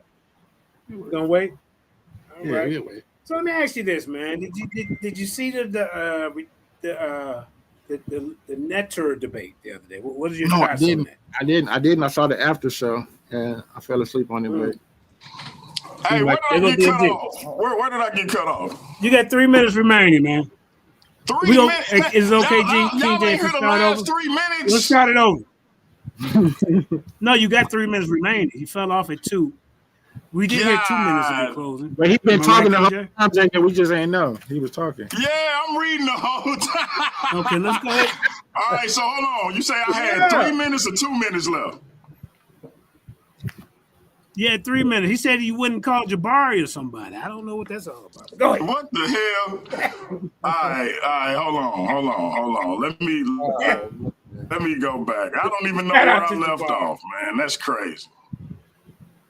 Hey, I told you, man, King J sabotaged me, man. King J called the internet company and said, hey, I need some help with DMG. All right, do y'all remember the last thing y'all heard?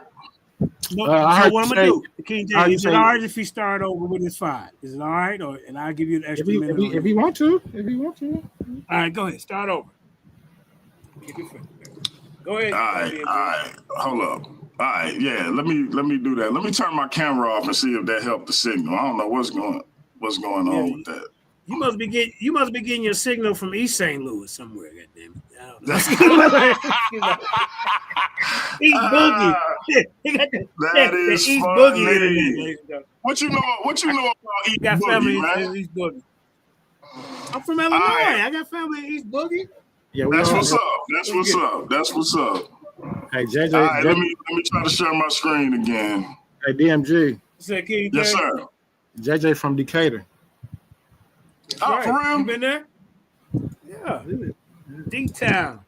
I ain't even know that, JJ. King J, what you know about Decatur? I'm in We'll Champaign. talk about it later. Yeah, I'm in Champaign. Oh, okay. Yeah. Hey, you know my son. All right, JJ, start my time. All right, and before you start my time, King J, I appreciate your grace, brother. You displaying the grace of a Christian. Yeah. Damn. Oh man. All right. Start my time, JJ. All right, time starts. All right, let's now. Go ahead. All right, ladies and gentlemen, throughout this debate, I've asked one simple question. Was Christianity itself forced upon American slaves? Not whether slaveholders committed evil, not whether churches were hypocritical, not whether religion was abused as a tool of oppression. History answers all of those questions with a resounding yes.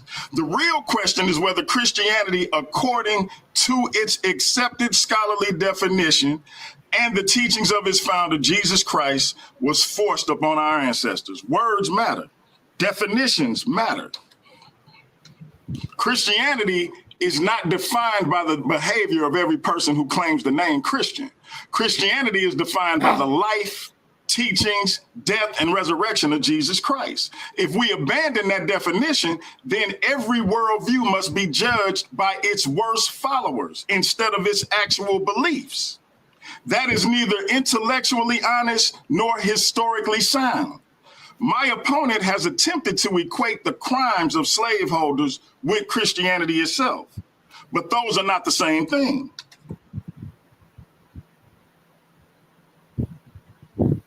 Internet guys. Hey, look, them ancestors trying to get you off. They trying to like, we ain't rocking with Christianity quick. they forced it. Like, man, come on, man. Oh, DMG, they don't want to hear it, DMG. He said they don't want to hear it. Nat Turner said, hell no. Oh no. Nat Turner rolling his head right now. He cut it off. That's who did it, Nat Turner.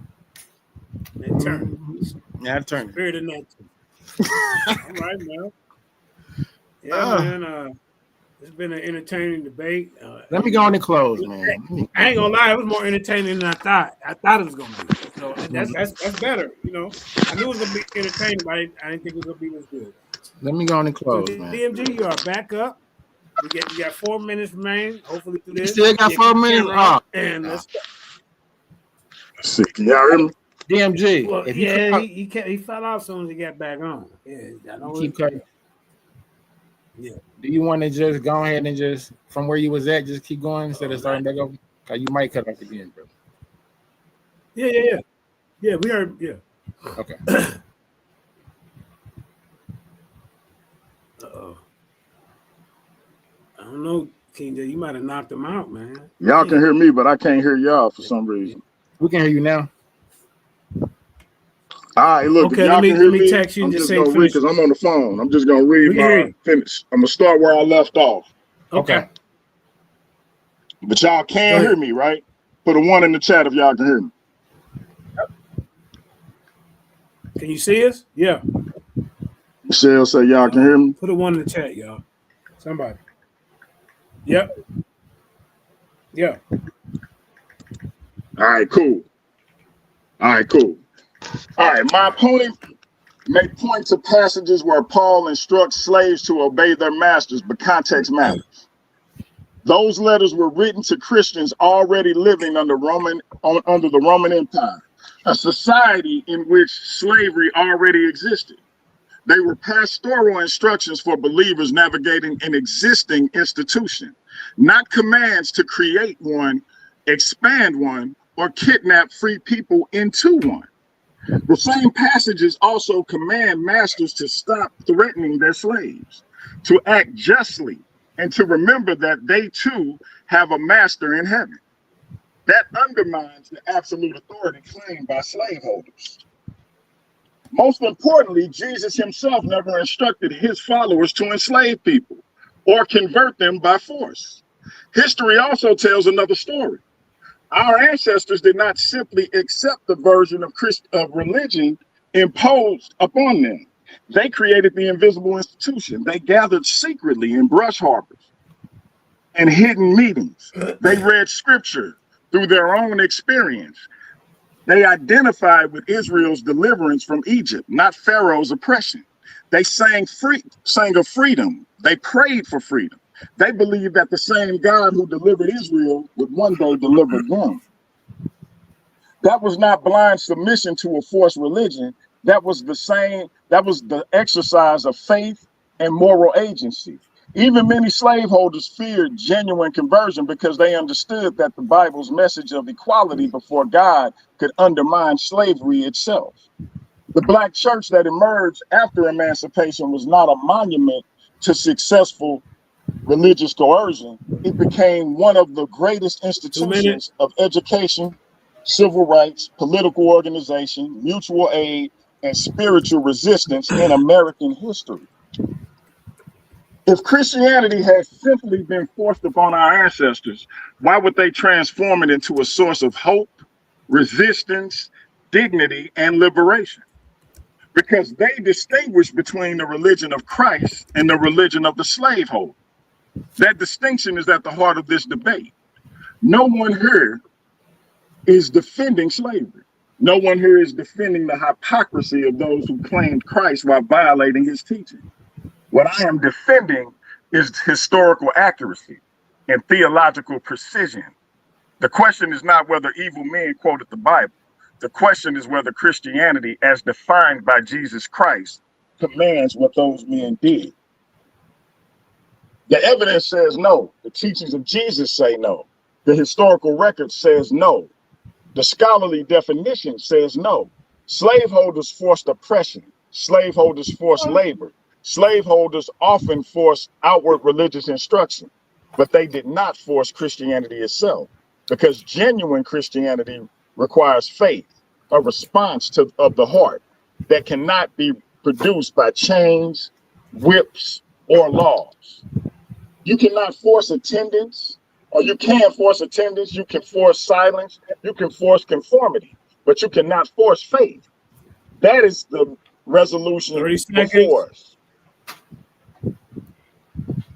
That is why the resolution before us should be rejected. Christianity, according to its definition, according to the teachings of Jesus Christ, was not forced upon our ancestors. It was ultimately embraced, reshaped, and proclaimed by many of them, despite the sins of those who falsely claim to represent Christ.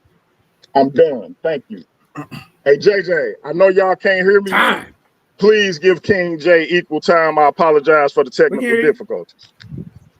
I appreciate you, feel me? It's all Yeah. I will. Yeah, you got a little grace. Go ahead, King J. Close it out.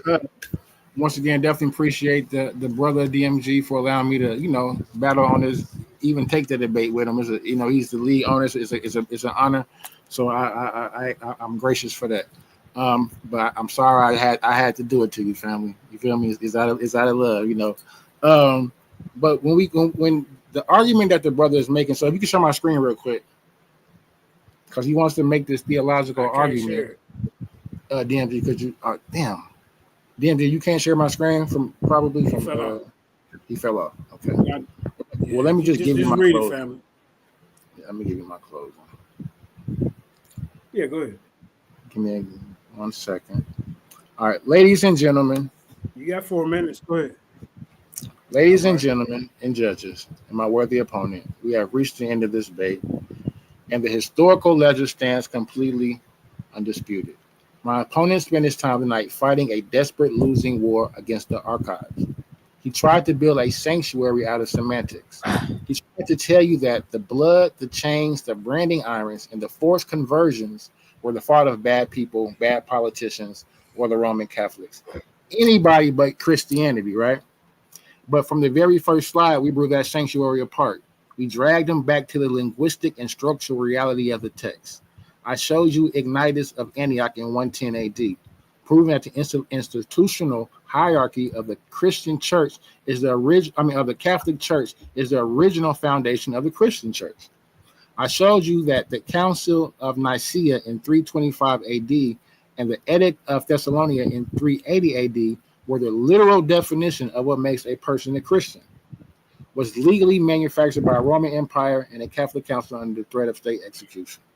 You cannot separate the cross from the sword of the empire that compiled it. The Christian church is the Christian church.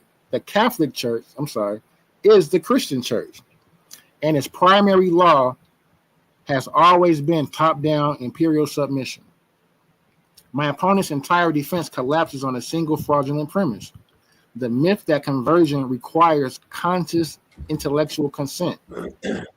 He wants you to believe that our ancestors sat down, read the scriptures, had a theological awakening, and chose of their own free will to follow Christ. History laughs at that delusion. I took you to the shores of West Africa.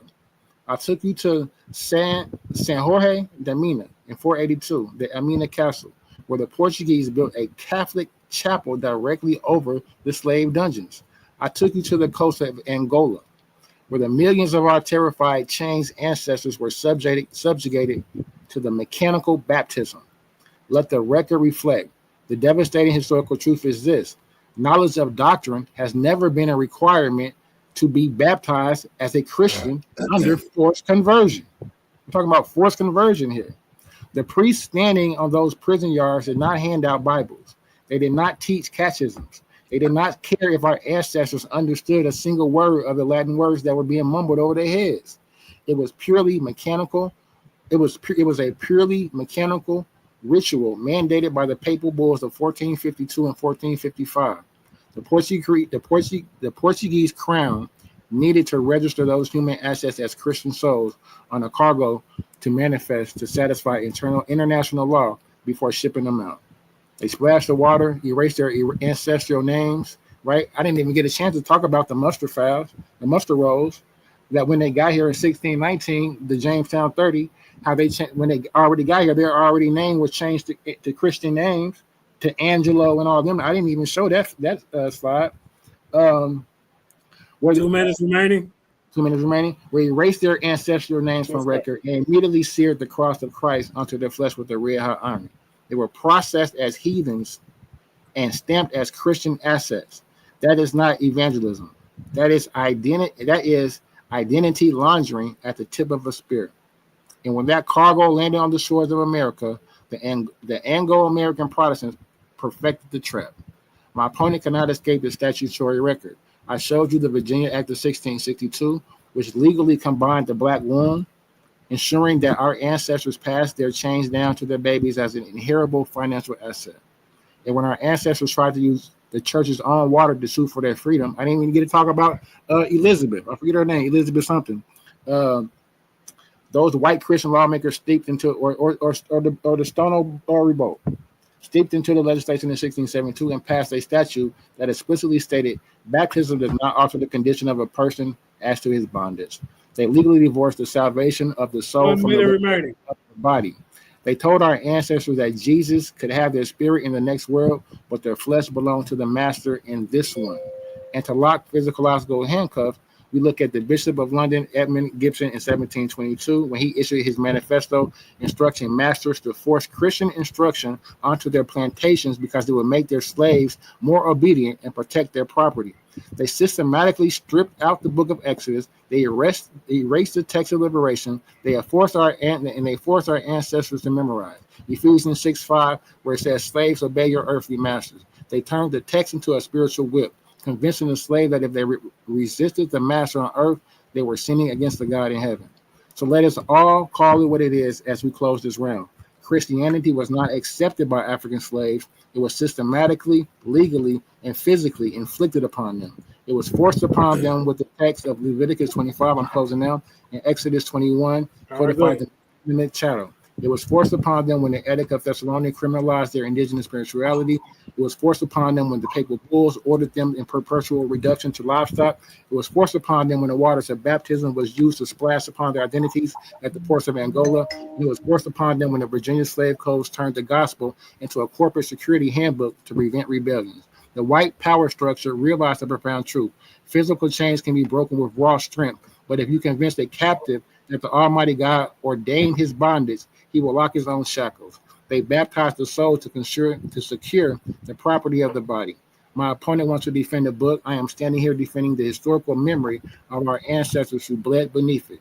Christianity was forced upon African slaves from the day one, from the Vatican to the plantation and to the ark, and as the archives stand as an eternal witness to the crime. I rest.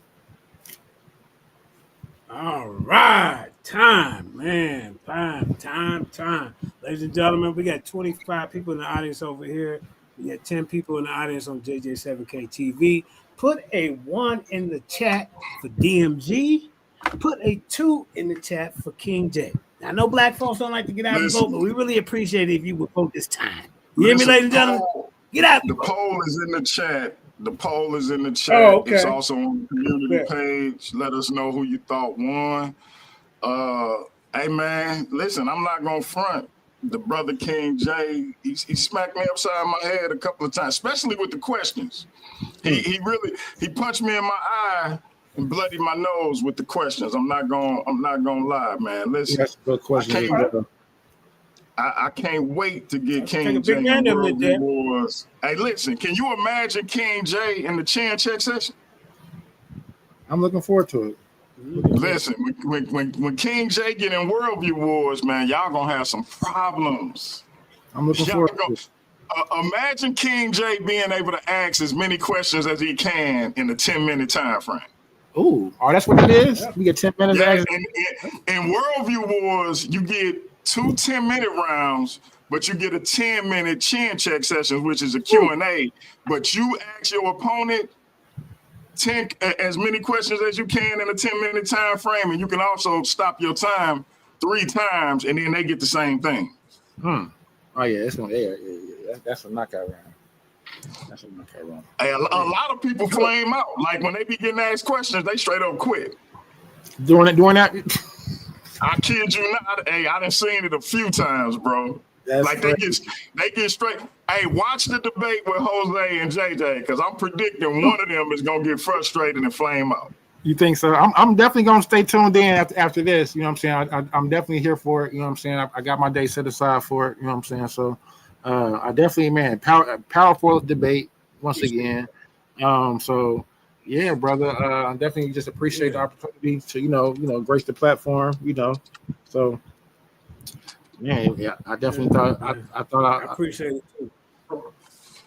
The link to JJ versus Jose is in the chat. Y'all might as well just shoot over there because we're gonna be over there in 15 minutes. JJ is defending the Paradigm Shift TV 314 debate title. Now, for those who get it confused, that is not the same as the Worldview Wars Debate League title. This is strictly the Paradigm Shift title. But there is a Worldview Wars Debate League world title. We about to get King J over there. We're going to be releasing the top 10 at the end of the month. Hopefully we can get King J over there to debate. You know, you ain't got to have many debates to qualify for the top 10. You just got to have a powerful performance. Gideon is about to take on my brother Lucifer the Devil, and that may have title implications. We're going to talk about it, but y'all look forward to that. That's going to be a powerful debate. That sounds like Gideon say he hit King J by mistake. That's my bad. I made a false. Hey JJ, so hey, listen, that was my fault. I said it was a championship match, so my fault between King J and Gideon. It hasn't been determined yet, y'all. So we will figure it out. Does anybody want to come on the stage to ask questions, or are we gonna just close it out? We done. Hey, what the poll looking like? Let me see what the poll looking like. So my debate. Yeah, because look, I put the link in the chat. Didn't nobody hit it? So look, hey JJ, if you gotta go, me and the brother can handle the questions. We're gonna get out of here in about 8 minutes. So I'm gonna put the link in the chat for people to come on. My debate starting about 30 minutes, right? Starting about 30 minutes? Yep, we'll be ready for your debate. We'll be ready for your debate in 30 minutes. Yeah, and then we're gonna jump over there with JJ. Thank y'all. Peace and blessings. Yep. For sure. Yes, sir. I'm gonna send well, he gone, but I'm gonna send them the link. But yeah, link is in the chat. If anybody want to ask us questions, we probably take maybe 3 people, and then we're gonna get out of here so we can get ready for Jose and JJ. Yeah.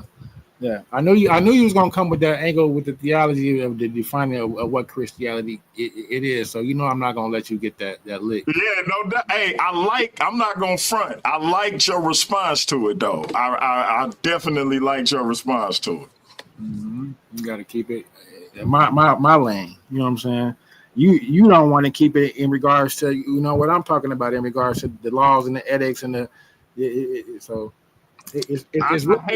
hate I kept falling off, but I definitely enjoyed the it was like a battle of attrition because I really did enjoy how you came. Mm-hmm. I just had to stick to my guns, you know what I'm saying? Mm-hmm. We had a couple same like that 1662 and 1667 Virginia law. We same sources sometimes, just different. We argue different points from it. Exactly. I like that too because it showed a continuity and how you can have the same information from a different perspective. Jose, you got questions for either one of us?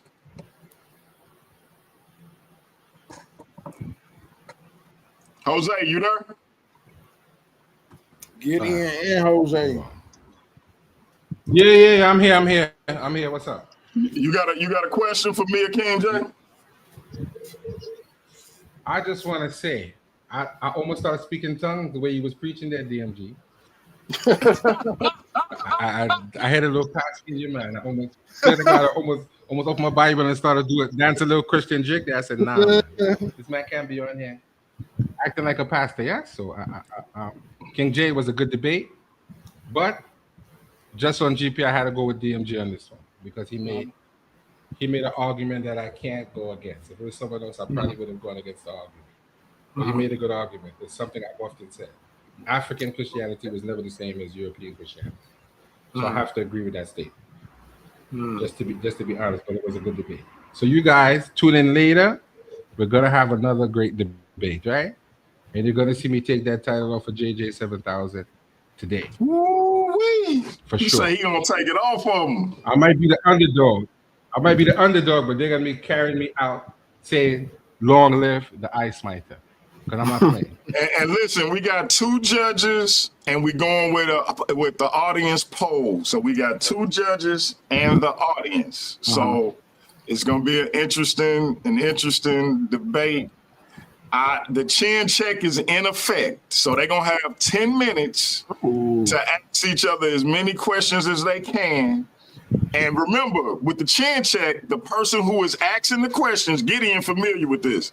The person who asking the question is controlling their time. So when they say stop, the other person got to stop. And that's where the problem come in, because the other person be trying to still answer, trying to debate. No, you got to stop and let them reset and either get clarity on your answer or move to their next question.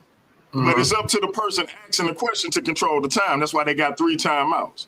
So it's gonna get hectic, especially with JJ and Jose. Hey, Gideon, you got a question for me or King J? Yeah, man. First, I just want to say all praises to the Most High in the name of Yahshua HaMashiach. Appreciate you letting me on, man. That was a fire debate, man. Both of y'all put in that work. Y'all had good information, but as we all know, a person can win a debate even if, a person don't believe in those debaters, ideas. It's just on how good you prove your point. And with that being said, King J still, in my opinion, as far as with the judges, he still have, this is still up in the air to me. So with my 2 questions, it's going to kind of, see to me, because if the judges focus on a certain thing, that's why I say it can sway. So to DMG, Gideon, because it was me debating as the platform owner, and because my judges that was available are already judging JJ and Jose, we just going with the poll. Okay. All right. So with that being said, King J, if he would have had more time to drill in on this point, because it seemed like you really didn't. So I'm gonna ask you, okay, King J said that, Yahshua changed nothing about the law, and with that being said, he showed you certain texts in the Torah where it talks about slaves and how you can own them and this and that. And I felt your rebuttal, was good enough, but if he was to press it, I felt. So what would you say to that? Like, how does it cancel out that law if that's a functioning law in the Torah? Well, I would stick to what I said. Number one, it don't apply to non-Israelites. That's number one. So anybody else trying to justify their actions by doing it, they would have to show that was for them to do and not just applying to the Israelites at that particular time. That's first. Second, they would have to show me where, again, because we know while Christ didn't quote unquote change the law, he did make some adjustments. And we got evidence of that because, as he said, you heard it said, thou shalt not commit adultery. But I'm telling you, if you look at a woman lustfully, you've already committed adultery in your heart. So he made some adjustments. So I would submit that even though he don't make a clear statement on slavery, his statements about liberation and the oppressed make his stance, to me at least, clear on it. So if you want to press me on Israelites having slaves within that particular time and that particular context, and you want to superimpose that over what Europeans was doing, I'm going to simply say Christ, the man who Christianity is based on, spoke of liberation, spoke of freedom. In the spirit of the Lord, there's liberty. So that would be my answer to that. Oh, okay. No doubt. I don't know if King J wanted to respond, but I do have a question for him. Yeah, I really wouldn't accept that answer that he gave, Gideon. Like you say, if I had more time, I would have pressed that because he didn't really answer it.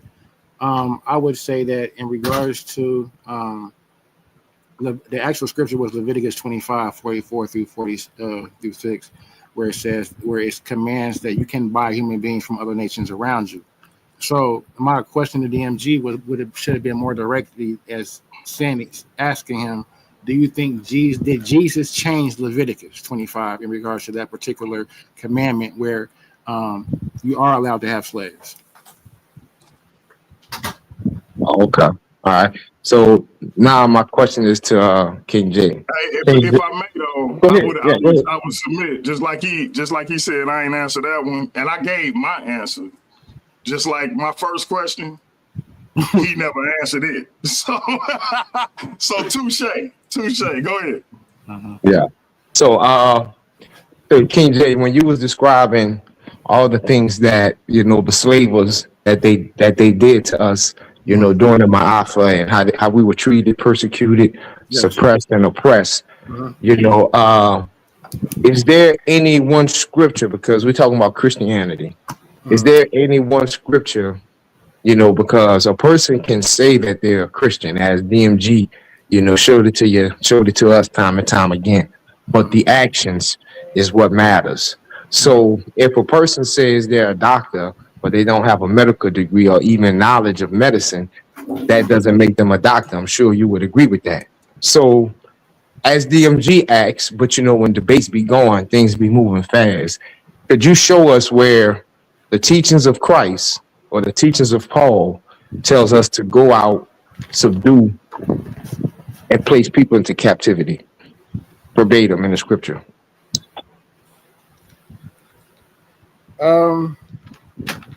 So I think I would refer you to probably Luke 4:18.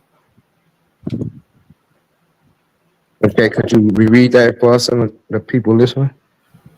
Let me see. I have to pull it up. It was a part of my string down here. Which one you said? I could probably. Hold on, let me see.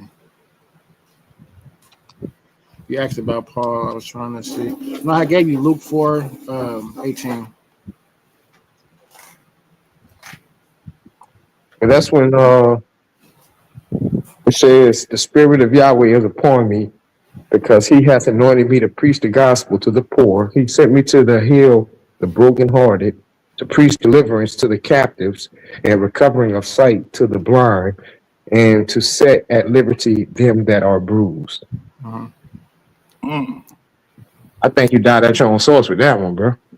Give you Mark 10:42 through 43. Mark 10. Mm-hmm. Mark 10, which one? 41? What? Wait. 42.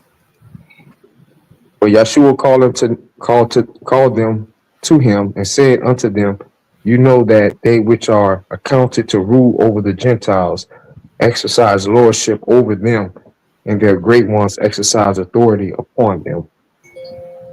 Mm-hmm.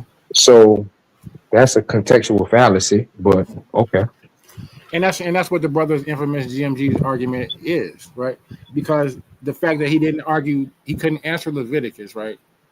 So Leviticus in this question ties hand in hand, because if you can't say that. So can you answer this question for me, DMG?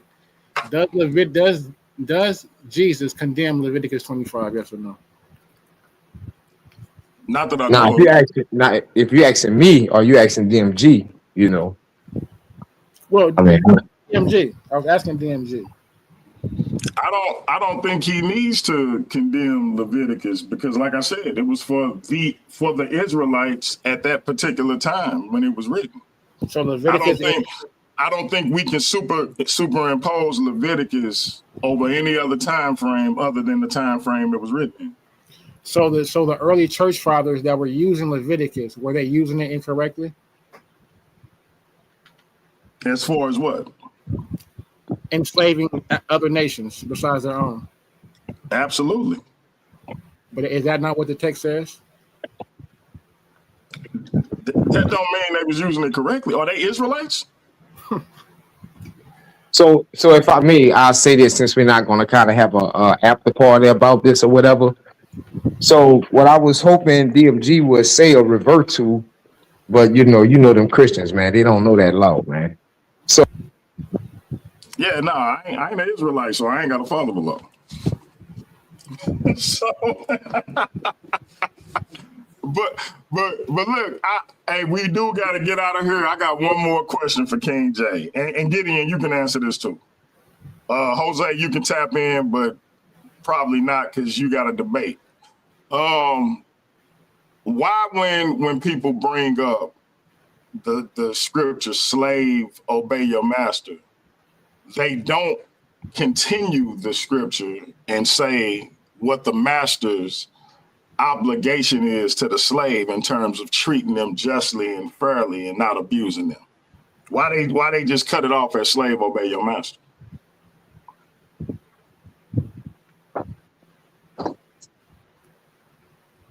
They're trying to frame a narrative. I agree. Theology. And DMG, I just want to let you know, bro. What your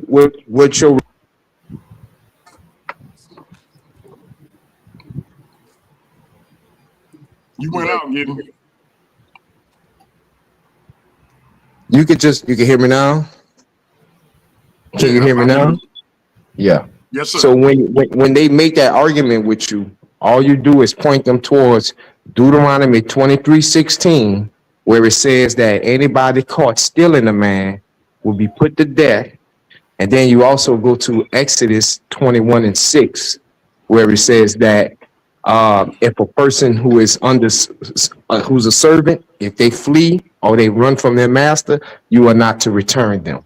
So that's what I was looking for you to say. You know what I'm saying? So Wait. Because Gideon, Gideon, did Paul return him? Tell him to return or no? Well, like DMG was saying, in the context of the Roman Empire, Paul is not trying to, he's not trying to upend that, because that's a whole economy. So when you read the scripture, like he was saying, if we're going to listen to Paul, that master would treat his servant like he would want the Most High to treat him. Because that's what Paul tells the master. Like DMG said, they stopped reading it because further down it tells the master how to behave towards the servant. So he's not telling you to start a revolution in the sense of upending the Roman Empire. The revolution is more or less from within, because the kingdom is within. Yeah. You see what I'm saying, King J? And all that's interpretation. So listen, so family, check this out. The link for JJ and Jose debate is in the chat. Y'all click over there. I'm headed over there right now. We finna kick that thing off. The title is on the line: The Mighty Mandinka Mali against the Eye Smiter Jose Francis. Hope y'all enjoyed this debate. I cannot express enough how much I appreciate and respect King J. He put that work in. It was a hell of a debate. I apologize, King J, for the technical difficulties. I will say, not just to King J, but anybody who has a critique of Christianity, from now on, when you say the slave obey your master verse, make sure you go down a few verses and talk about what the slave master obligation was to the slave, and don't compare that to what happened to our ancestors no more. Hey, this your brother DMG. Click over to the debate between Jose Francis and Mandinka Mali. We about to get that in. It's Paradigm Shift TV 314, Worldview Wars Debate League. We're going to be right back at it. Appreciate y'all. I told you I wasn't stepping to. I ain't disrespecting you, son. You wanted to be that way. What? You wanted to be that way. What is the other way?